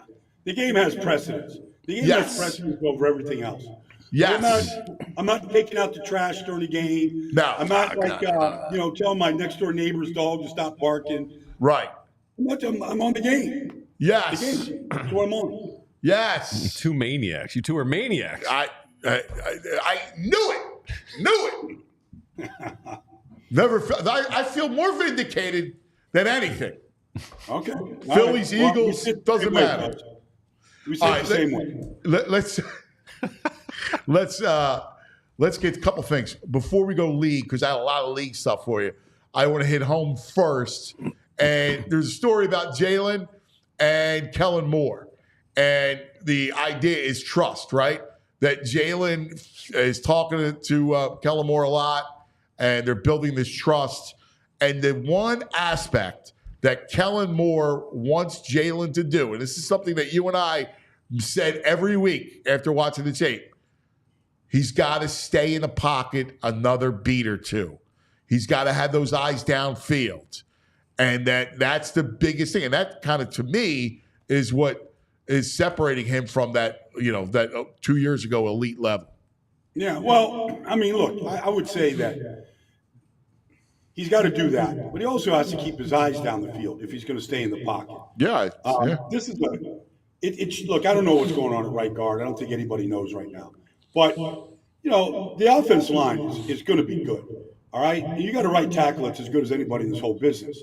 Malata is a hell of a player. Dickerson. So, I mean, why wouldn't you trust this protection? Like, if you're playing behind Pittsburgh's offense line against Buffalo the other night, I see, the need or the instinct to get out and go. But that's not the case here. Like, stay in there, make the reads. There's going to be times to escape there are times to escape the pocket. You don't have to, do anything the way Carson used to do, where you're just panicking to get out of the pocket. There's just efficient movement is what I would call it. Be an efficient mover. Slide. To avoid if there is instant rush. How do you think this will change without Kelsey calling out the protections, and now a lot more is on Jalen's plate? Well, I think it's good for him. I think Cam Jurgens could be able to handle a lot of it, to be honest with you. I mean, it's not as hard. It's not like some new arithmetic. Like this stuff, I played center for a year. All right, there's certain calls you got to make. If you can get it out quickly and efficiently, that helps everybody.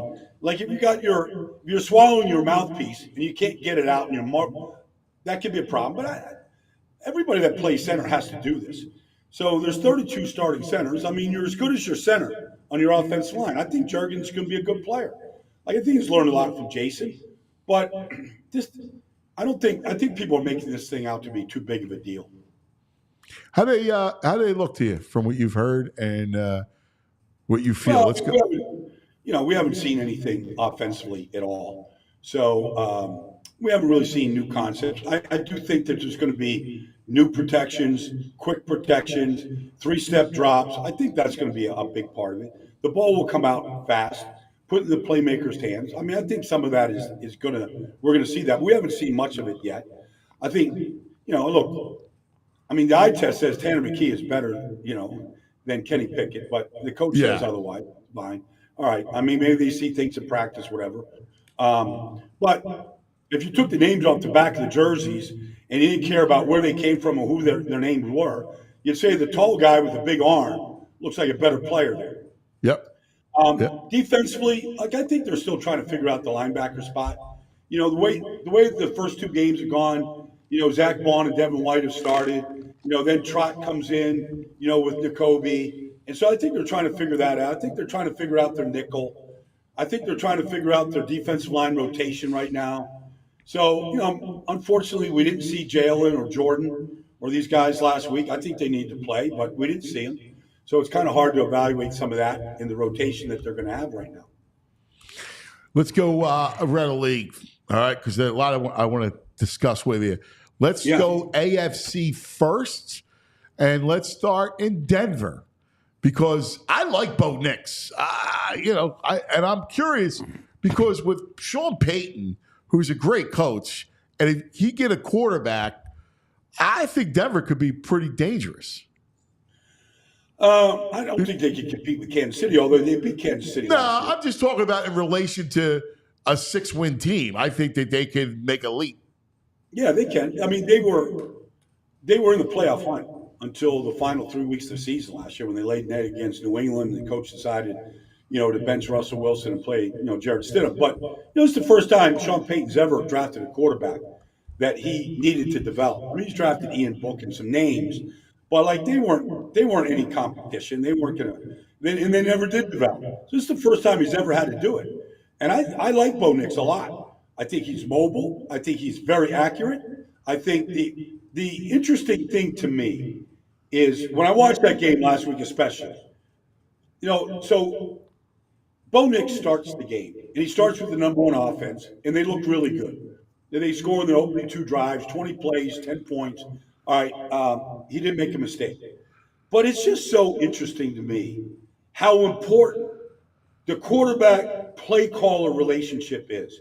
And if they're seeing the game the same way. I mean, Sean Payton scripted those first 15 plays, and there was a rhythm to it. They ran it, they threw it, they play action, they scheme guys open. It's just what good play callers do to get a quarterback in a rhythm, to get him confident. And the kid, you could tell, like everybody needs that, but he got everybody around him to believe in him. And that 7 possessions, they've scored on 6 out of the 7. Like everybody's responding to his leadership at quarterback right now. Yeah. They're interesting. What do you see from Harbaugh with the Chargers as we stay in that division? Well, they haven't really put much out there, to be honest with you. I mean, outside of getting Joe Alt, some playing time, they've kind of lined up in some heavy fronts where, all right, we're going to play smash mouth football. But we haven't really seen many of the receivers yet. We haven't really seen this offense open up so far. It hadn't really been all that interesting thus far, to be honest with you. But, they're playing without Justin Herbert. So, you saw what Harbaugh said the other day. Like, he heard angels sing when, Herbert came out on the field. So, Easton Stick, nobody can really be very good because they haven't been very good around any quarterback there so far. They've made a lot of mistakes, and they haven't run the ball well at all. And so that has to change for them to have some success. So they're just going to keep pounding it and working at it, and they'll find plays that work and a rhythm to it. It's interesting because you look at that division and you go, it's Kansas City again, right? Like when you're looking at the AFC, you go, it's Kansas City again there. The best division is the North, which is, I think, really interesting how that whole plays out. Cleveland's a team. To me, I like the coach. I love the defense. It's about the quarterback and whether the quarterback can actually play. Well, it is that. It's his 3rd year. So we presumably will see the best of Deshaun Watson in Cleveland. It hasn't been good so far. The offense line has been banged up, but if they can get healthy, they should be good up front. We're not going to see Nick Chubb for a while, but we will eventually see him. We'll see, the dynamic ability that he brings to that team. Look, they're going to have to – Deshaun's going to have to carry this team until Nick Chubb is healthy. And we don't know when that's going to be, but he's that type of a playmaker for him. So we should see the best of him. Joe Flacco carried that team last year to the playoffs. And Joe Flacco, we talked to him a couple times, Cuz. He was sitting on his couch waiting for the phone to ring, and he went out there and, they became a pretty good team with Joe Flacco. The quarterback plays good. They're going to be good because Schwartzy's got a good defense. And they're going to keep the score down, and they're going to take the ball away. So, can the quarterback carry his weight right now? If he can, they're going to be a factor in that division. That's one of the reasons why I think they didn't bring back Flacco, is that the minute there was any kind of struggles from Deshaun Watson, that the fans would be calling for Flacco. I think that was let's push him to the side, and I don't need that headache. If that's the case, then that's all the more reason to keep him. Because if they're that uncertain about him, you better have, because of injury or lack of, quality play or whatever, then that's all the more reason to keep Joe, in my mind. I hear you. I think Kevin was like, we don't. It's got. I think they feel like they have to make Deshaun work. They got to make Watson work. It's interesting, that whole thing. But what I've seen, I'd have kept Joe. I would have kept Joe. We watched it. We watched it together. How about the East? How's that taking shape? Now, you heard what Tua said about Brian Flores, that he was basically too hard on him, too nasty, too mean, and that now he's able to kind of breathe a little bit, and that's why he's had success. Well, first of all, I mean, Brian Flores didn't exactly shoot that down when he was asked. No, he went said in a different he direction. basically said, "I got to learn from it." So anybody that knows Tua, I mean, he's a straight shooter. Like he's just he's a straight shooter. And then he got together with a genius of an offense coordinator, and the offense is dangerous. And he knows what he wants. He knows how to find fast running backs. He's got a track team out there around him. Just even watching him preseason, like it was amazing what they did last week, and the formations and the movement. And Tua's perfect for it. He's accurate. He knows how to read the defense. He's a great fit. But it's also a bigger picture with that whole story is this. It's one of the reasons why defensive coordinators don't get hired. Like your offensive coordinator, if he's your head coach, if he's Sean Payton, Andy Reid, some of these guys, like there's a reason why you want your head coach to be an offensive coordinator, because that position is so important. And if that's what your defense coordinator, head coach is doing, like that's not going to help your team. Yeah. Let me ask you, because are you still as high on the Jets to win that division? You think Buffalo can run their way?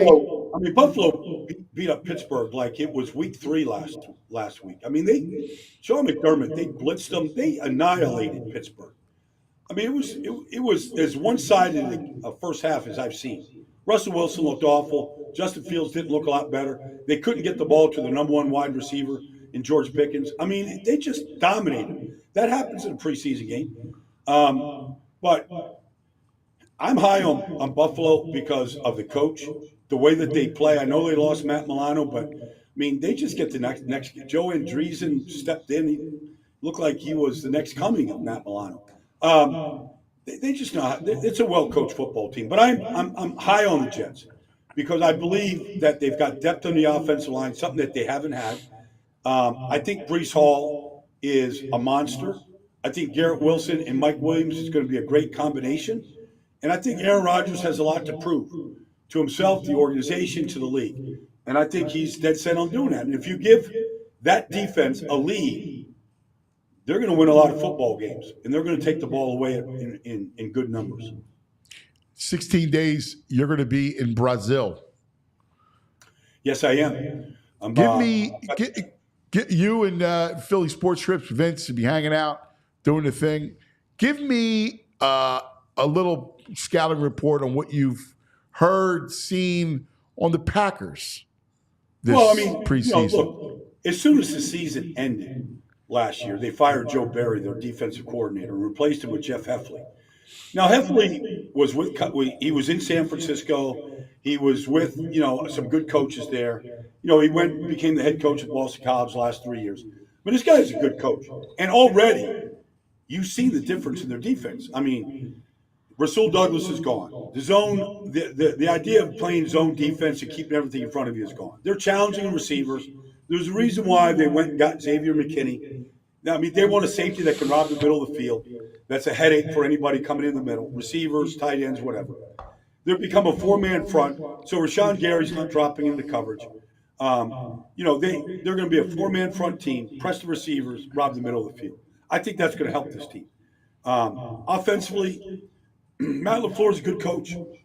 Jordan Love's a good quarterback. It's a good combination. I think they're a dangerous team.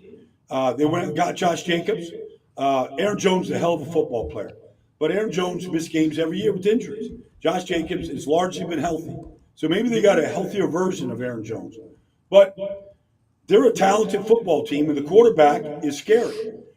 He was when he played the Eagles, when he came off the bench a couple of years ago and lit him up in the fourth quarter. I mean, he's very, very confident, and he's got a fleet of receivers that are young and talented, and tight ends included. So it's going to be a handful for the Eagles, because defensively now they're going to be looking at a completely revamped look than anything you saw from a year ago. Yeah. In fact, we were talking about it. They're so young. Like, I like the Eagles defense. Like I like some of the young talent, but it's going to take them some time to kind of get their roles in, get their spots, become acclimated. I mean, you look at the secondary; they're deep at corner. Well, one thing, look, there's Vic is in there, which should make the communication better. They made so many mistakes in the back end of their defense that they can't allow to have happen this year. That I think they should be better on the outside with what they have. They should be better at linebacker than what they had.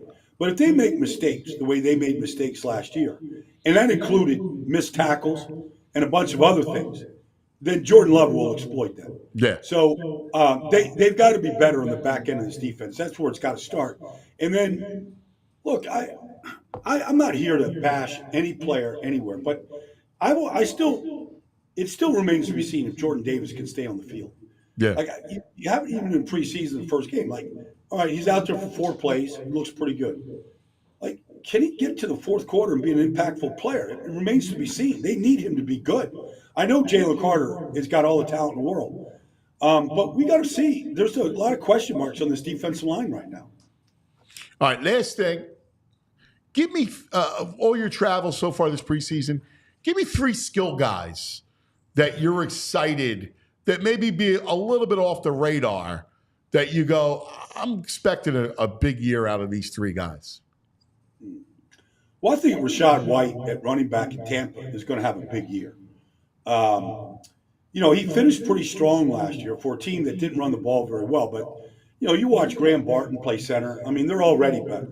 Tristan Wirfs is healthy this year, and he's already learned left tackle. I mean, they're going to be better up front. They're going to run the ball. But I'd say Rachaad White is a guy that's going to have, a really good season right now. I think, like you just saw it last week, but Xavier Worthy changes the game. Texas, he's baby. more than just the fastest guy that's ever been to the combine. The third play of the game last week was 3rd and 10, and Mahomes fires him, a 7 cut for 30 yards. And Detroit wasn't anywhere near him. And Carson went in there the next series, and he threw a touchdown pass to him. And it's clear that if you don't cloud Xavier Worthy, like he's going to dance in the end zone, and he's going to put you in the grave.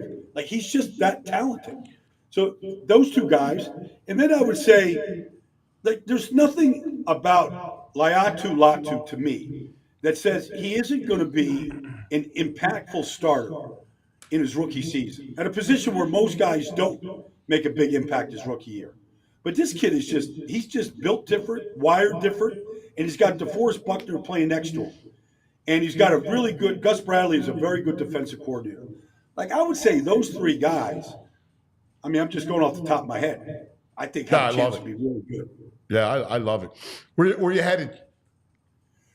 Well, I'm going to San Francisco tomorrow to spend a day out there tomorrow. And then flying down to LA, and I'll be in the studio for all the games Friday, Saturday, and Sunday this week, watching them all and kind of whether it's just rookie evaluations, offensive lines, they got to come together. The Eagles have a big hole at right guard. I don't know what's going to happen between Tyler, Mackay, and maybe Trevor Keegan gets in there. He played every snap last week. The only player I've seen on the offense line anywhere to play every snap, and he was really good. So, I don't know. Maybe the rookie has a chance. The Eagles signed Jason Poe. They released C.J. Uzomah. So, just a little nugget for everybody out there. Baldy, we love you, buddy. Yeah. I love being on with you, guys. Look, we're gearing up here. We got to get through this final week of preseason. But for guys like me, I'm looking for guys that round out the roster. I'm looking for offensive linemen that can play. Everybody's looking for some depth at that group. Some teams don't have 5 starters. Like, I don't think Washington has 5 starters at this point. Some teams don't have 5 starters, much less any depth. So it's a real issue in this league right now. You're the best, brother. Love you, buddy. Thanks, Safe travels. All right, guys. You got it, buddy. See you, man. Baldy. Let me tell you about Parks Casino, Street Road, Ben Salem. Listen, I tell you about the Bet Park Sportsbook Casino app all the time, but the casino located in Ben Salem, Philadelphia, is like major, this spot of fun, mecca of entertainment. restaurants. We all love to eat, right? We love to drink. We love great shows, comedians, singers, bands, right? We love it all. That's Parks Casino. And it's right in our backyard. The number one casino in all of Pennsylvania, Parks Casino, the epic $5 happy hour happening now through Sunday, where you get you got draft beers, you got wine, the Cabernet, you got all the cocktails, $5. All right? You can't beat it. The braised short rib sliders, the hot honey chicken sliders. It's incredible. You got an amazing array of entertainment food options. The Park Steakhouse is amazing. The Bamboo Noodle House with the hand-rolled sushi is delicious. Then you got all the table games, state-of-the-art slots. There's like an NFL slot that's really cool that everybody's playing right now. The sports book, the poker room, all the great acts at the 1,500-seat Excite Center. They got it made, man. If you're looking for a night out, go to Parks. Girls' night out, guys' night out, date night. Go to Parks Casino, Street Road, Ben Salem. You got to be 21. Everything at parkscasino.com. If you have a gambling problem, call 1-800-GAMBLER. All right. Baldy, no hummus. That was great. Not even a wing. Very disappointing. Prime rib, nothing. I know Very you were. disappointing. But in all fairness, it really, I get why people eat. I'm not an alien. But if it's a group, I'm just talking solo. I'm worth it. I love myself, and I'm worth a nice spread. I'm sorry you tell don't feel yourself that every way. day? Yeah, man. I can see every day. BG. Look in the mirror. I love myself. Yeah, I love right. myself. You're right. Positive affirmation guy right here. Let me see. What's my daily one today? I might even have. I draw love and acceptance into my life, and I accept it now. That's my homepage, my daily affirmation. Oh, man, there we go. Oh, there's BJ. one of my spreads, Sushi? dude. Come on, sushi for I got a football? little sushi, some cheese. We got Listen. nice veggies, little popcorn and Go pretzels Birds. for the pagan if she pops in and out. We got some wings. Look at that. Listen, some salsa, some olives. I mean, it's a beautiful setup. yeah, I I'm mean, not messing around. it's a beautiful.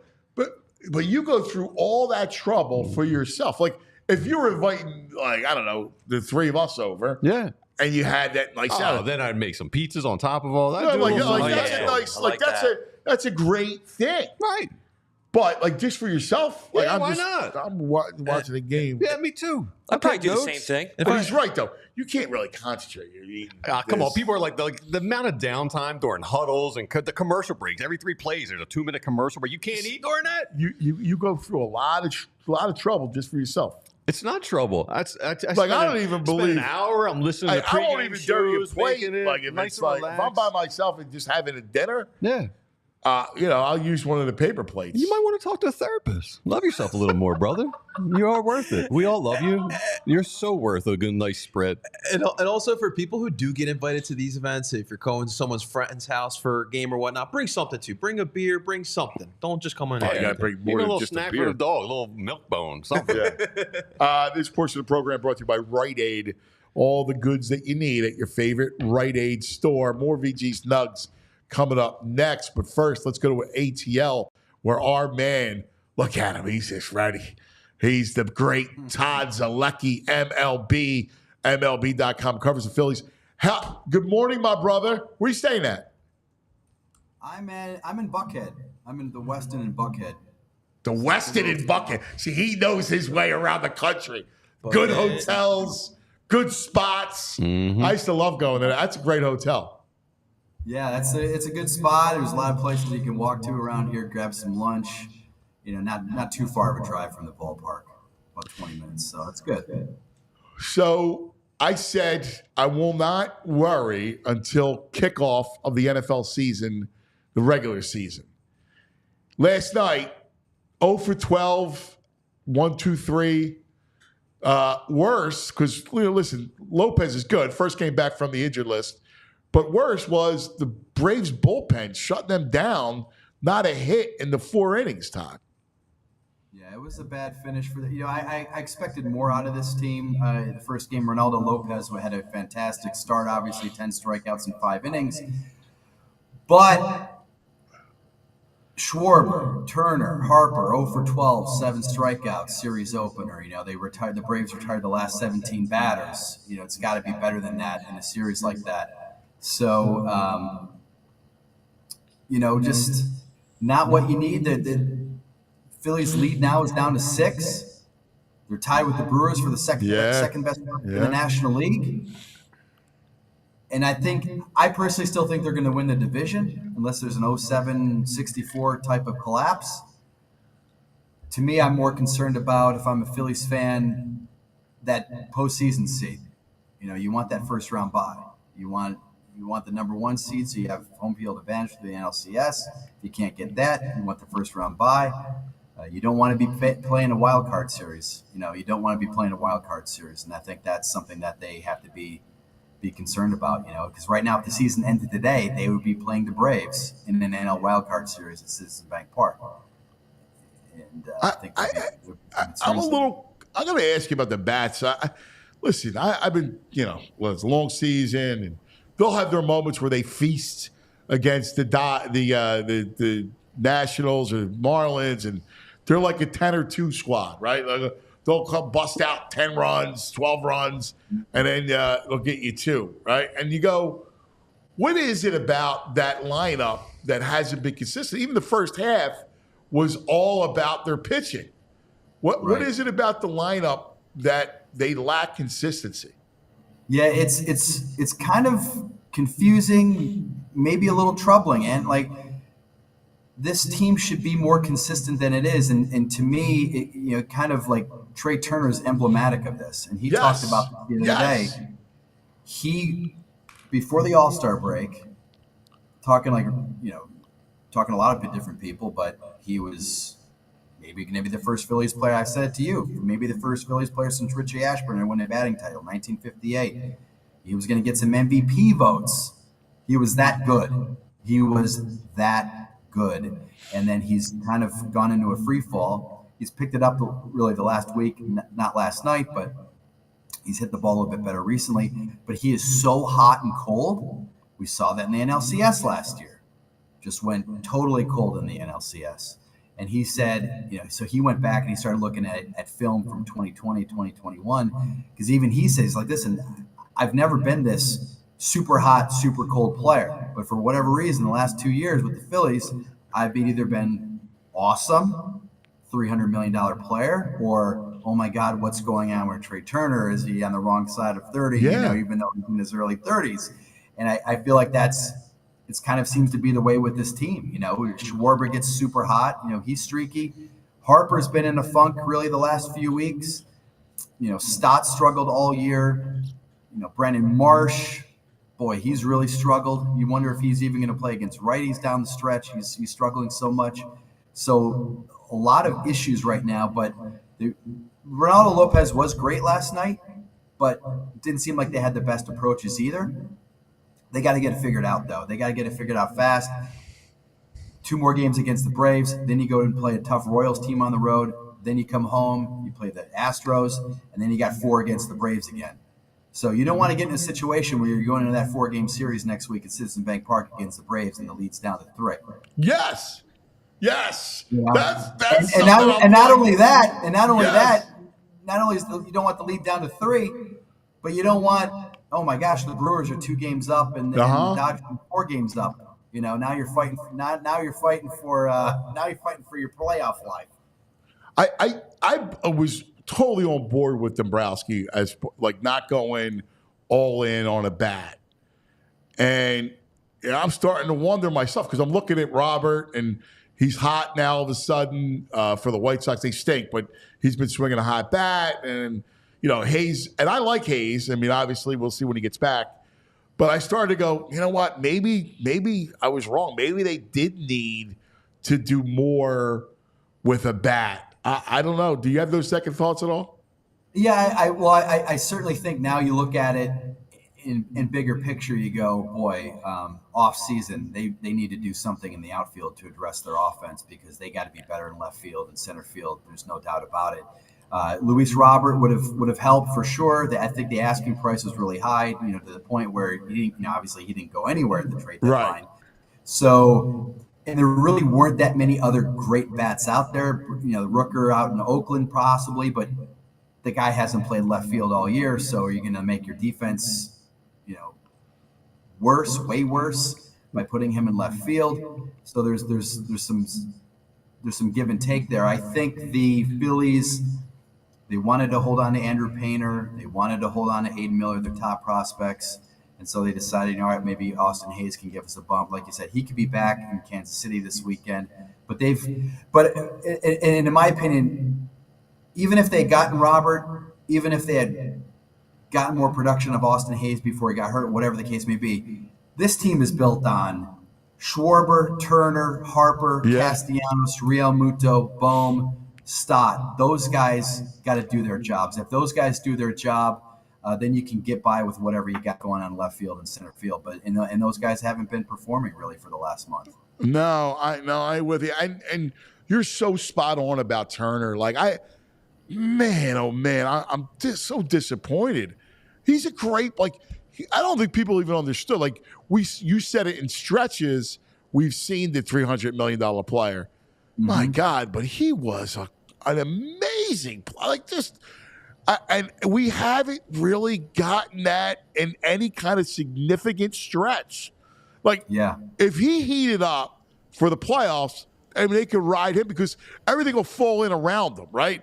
Sure. He's in between Schwarber and Harper, so right off the bat, that's going to be good. You could always count on Bohm. That's the one guy I'm always – he's rock solid, give me good at bats. I think it all comes down to Turner and Suarez.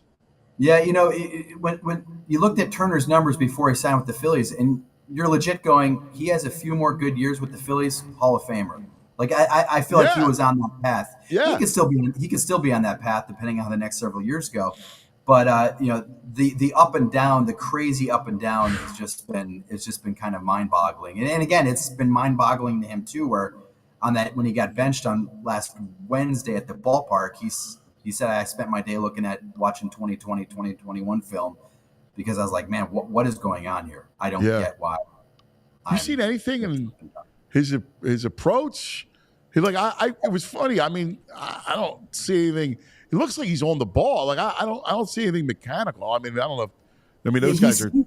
He's talked about some mechanical stuff. He says he's a big feel guy, and so he likes to look and kind of see if he's where his hands are, if his hands are starting late, if he's kind of leaning in too much, kind of drifting toward the mound when he swings. He's talked about some of that stuff in the past when he's had some struggles.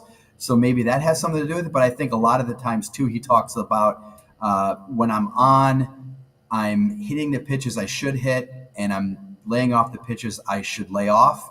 And when he's struggling, obviously you guys see it. I mean, he's swinging at breaking balls off the plate and just getting himself out. And the pitches down the middle, he's fouling off instead of driving. So you saw some good signs those last 4 games at home. He had some multi-hit games. It was like, all right, he's back. And what happened, as you said, Ant, he had multi-hit games. He was on the bases. He was running well, too. What'd they do? They won. And I get it. It's the Marlins and the Nationals. Both teams stink. But the point being, when he's on base, he can do so many different things. He can beat out a double play. He can get from first to second on a ball in the gap for a double. He can score from second, or he can score from first on a single. He can do all those things, and that's why he's so valuable. And again, he's been also taking his struggles in the field too. Because the one thing, he's a terrific field. People don't believe you. I'm like, no, man, he was a plus fielder. He was a terrific fielder. I don't know what happened. Yeah, I feel like he does when he's struggling offensively. I feel like you see a hit in his defense too. So, and that's the thing you can't do. You talk about when you're hot, when you're struggling, you can always you can play good defense. You can hustle on the bases when you do get on base. You can try to beat out a ball. And but yeah, defense it seems like his offense and his defense go hand in hand, which it really shouldn't. Hey Todd, Topper was late with the lineup yesterday. He wanted to see how people felt in the cage. He said, "Any idea who's battling through some nagging injuries, maybe?" So yeah, he would not say who it is. He said everybody. I think there were some guys that have been banged up. So it was interesting. He said it's a tough decision to make, playing guys when they're banged up and this and that. And so I said, did that tough decision come into play on Sunday in the 9th inning? Because we all know what happened in the 9th inning. And he said, absolutely. So it makes me wonder if Bryce is a little banged up. It Yeah. makes me wonder. And I do think they're trying to be really cautious with JT. Now, before the game on Sunday, he said, listen, JT's played the last 5 games. It's the first time he's played 5 games since his knee surgery. I told him I'm giving him Sunday off because I want to give him 2 full days after playing 5 games for the first time since the knee surgery. So I feel like JT was definitely out of play. And I feel like they told Bryce as well, if he might be a little banged up, it would certainly explain his production recently. Yeah. Now he's healthy enough to play. He started last night. He didn't play well. He had 3 punch-outs. But I think that definitely could be a possibility, is that Bryce is a little banged up. Now, he didn't want to, again, he didn't want to say that. But I think there's 2 things going on. You know, if you guys want to talk, I don't know if you want to talk about Sunday, but going back to Sunday, either Bryce is a little banged up and he didn't want to risk it, or he's okay and he told Bryce before the game, you're not playing today. I want to give you 2 full days. And if that's the case, that means Bryce probably didn't take any swings in the cage all day. It means he probably didn't get stretched out. And so I get it. Like I would have hit Bryce, but on the other hand, imagine the alternate universe where Rob Thompson says, Bryce, we got to win this game, man. We can sweep the Nationals. Go grab a bat, get ready to hit. Boom, he pulls an oblique in the batter's box, or he pulls a hammy running down the first baseline. That's what happens to the old guys. I mean, he's not old. I He's think I was watching you guys yesterday, and I think that topic brought up, and you were Yes, brother, my only gripe, I don't mind giving him the day off. My only gripe is, come on, man, you can let him go swing a bat. I mean, listen. Right. I don't disagree. I mean, it's so much like we're playing scared here, you know? Right. And I don't disagree with you. Now that makes me wonder if Bryce might be a little bit nicked up. Well, they wanted to be a little careful with him. So, and Rob, I think Rob knew he was getting killed back home because he kind of brought it up on his own. He used to say, listen, I hate losing. I want to win. But he's like, we've done a lot of winning over the last 2 years. One of the reasons why we've done a lot of winning over the last 2 years is because we've had pretty much everybody healthy. So I'm keeping my eye on that. Now, the problem comes in is that you lose a game like the Nationals on Sunday, a game you could have won. Who knows? It's not like Bryce is guaranteed to hit a home run or whatever. But of course. You can't hit a home run if he doesn't hit either. Now, and I can't even say you gave that game away because you don't know what would have happened. But you never know. You could have won that game, right? So now at the end of the season, we talked about it. I mentioned it already. You finish in third best record in the National League. Now you're playing the Braves in the wild card series, or maybe you're playing the Padres or the Diamondbacks in the wild card series.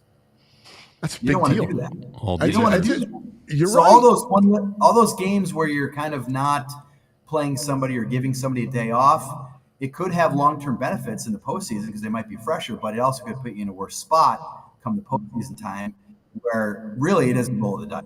And I know a lot of people don't like to hear that, but once you get in the postseason, you could be a 110-win team. Look at the Braves the last 2 years. They were the best team in the National League the last 2 years. They didn't get out of the NLDS. Yeah. So, it's a roll of the dice. Baseball more than football, more than hockey, more than basketball. Postseason is a total crapshoot. So you want to decrease your odds of getting bounced early.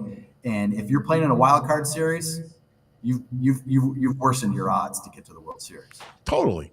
Now, what do you think he's got to jolt? Does he have anything up his sleeve, Rob Thompson, that could jolt this lineup? I don't know that there is. He's moved Castellanos up. He's dropped JT down. I personally would play more. I want to see more Weston Wilson because I feel like his at-bats are always good. Yeah. Brandon Marsh is really struggling. 40% strikeout clip. Yeah, he's struck way too much. So I would want to see some more Weston Wilson. I don't think there's a situation where he would play Austin Hayes in center and Weston Wilson at left. But hey, if you're really desperate for offense, maybe you give it a shot. But in terms of what else they can do, he does not want to drop Trea down. He wants to keep Trea up top. You don't really want to mess with those top 3 guys. So yeah, I think it's just the guys you're paying $100 million to. Yeah. They gotta start performing.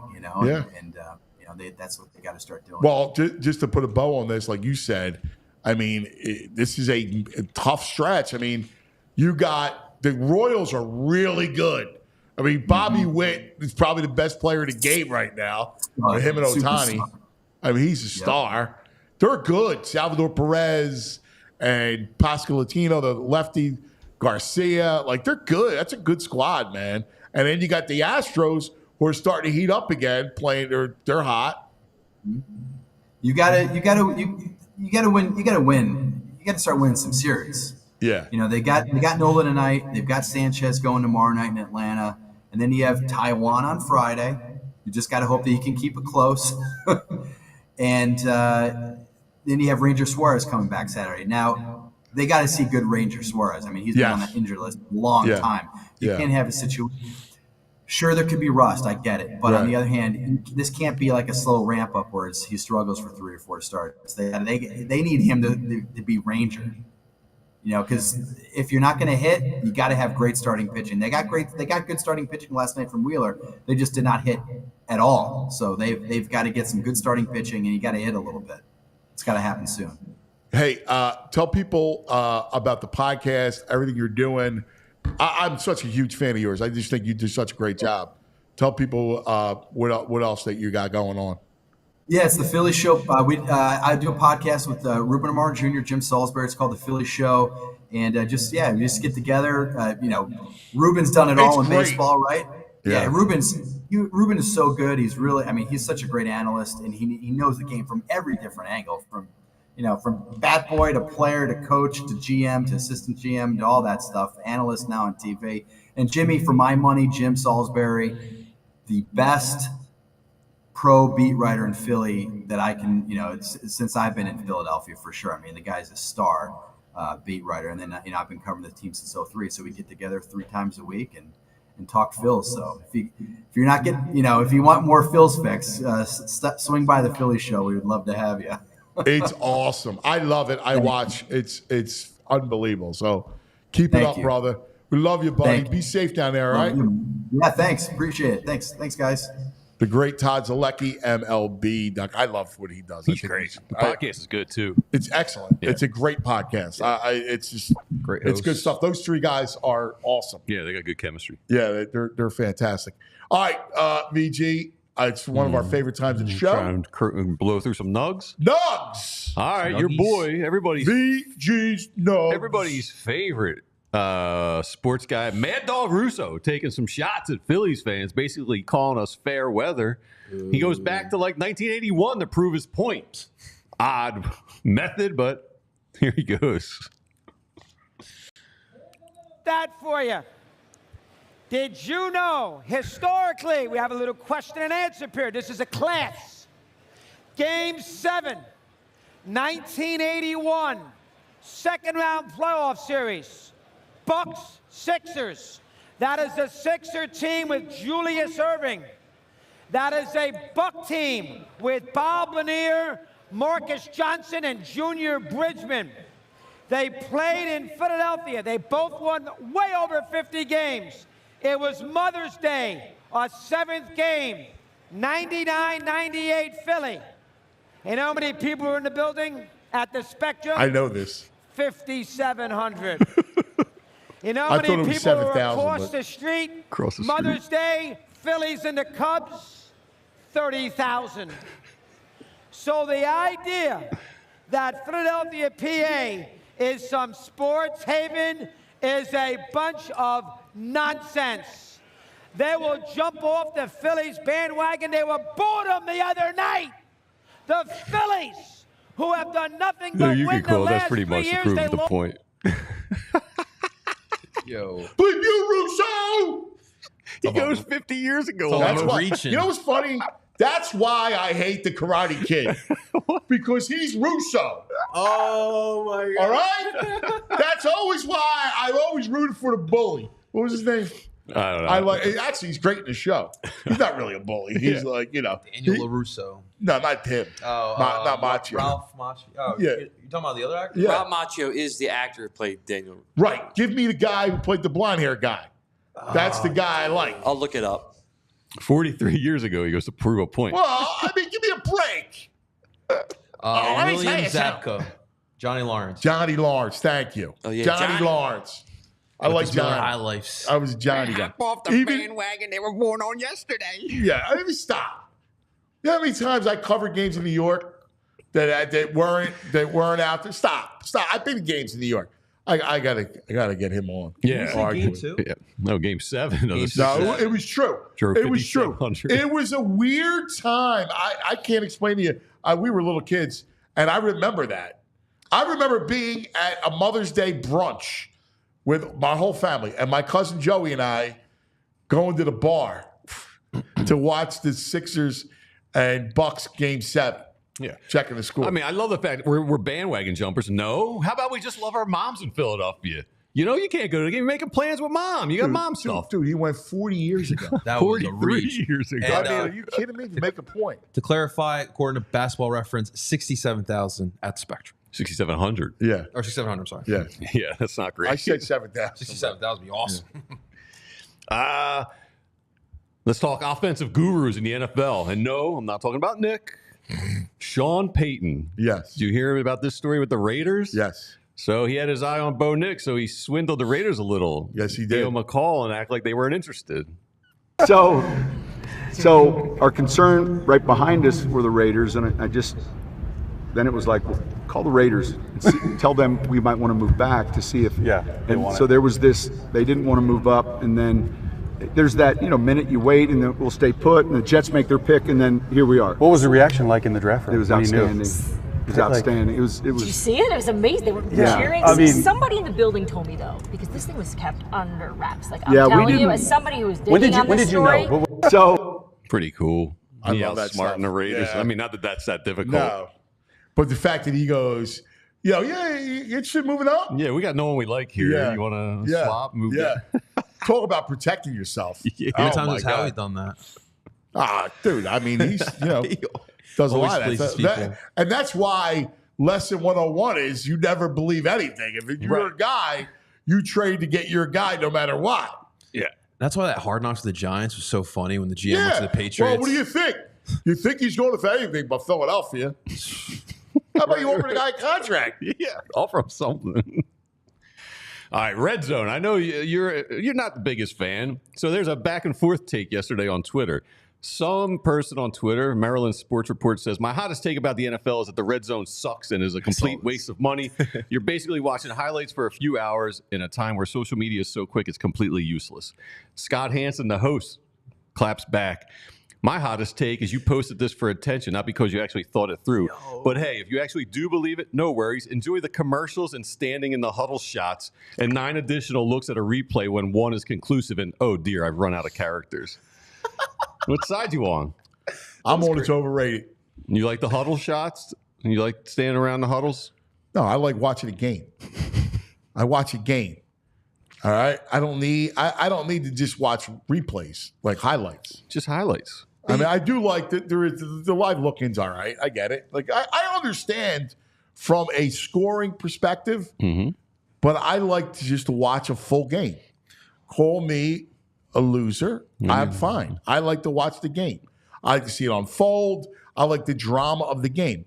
Now, do I check scores and everything else? Yeah. I have all the devices, but I'm watching. I thoroughly enjoy watching the game. You clicking during commercials? Yeah. Yeah. Well, there's multiple games, so I'll click once commercial. Like 2 games. See, But I usually watch. I settle in and watch a game. The commercial time is for the red zone. So you watch the Eagles, you watch whatever prime game you want to watch at that time, and you watch the full game. But during the break, you go, all right, red zone. I get it, but I think people like to watch the red zone all day. Yeah. Like I can't do that. Well, I mean, if the Eagles aren't on, 7 hours of red zone, I'm in. Yeah, I'm not. And that's why people like the multiple 4 o'clock games because they can just watch. I like the one. Give me the 4:25 game, and I'm in. And then you know what? I'll actually sit through the commercials. I don't even care. It doesn't bother. All right, real quick, let me do it back in the day. Little Nug. Before Thanks we to get our out of friends here. at Rite Aid. Yeah, Yes. Rite Aid. 2004, Barry Bonds, 373 at-bats, reached base safely 376 times. Pretty wild.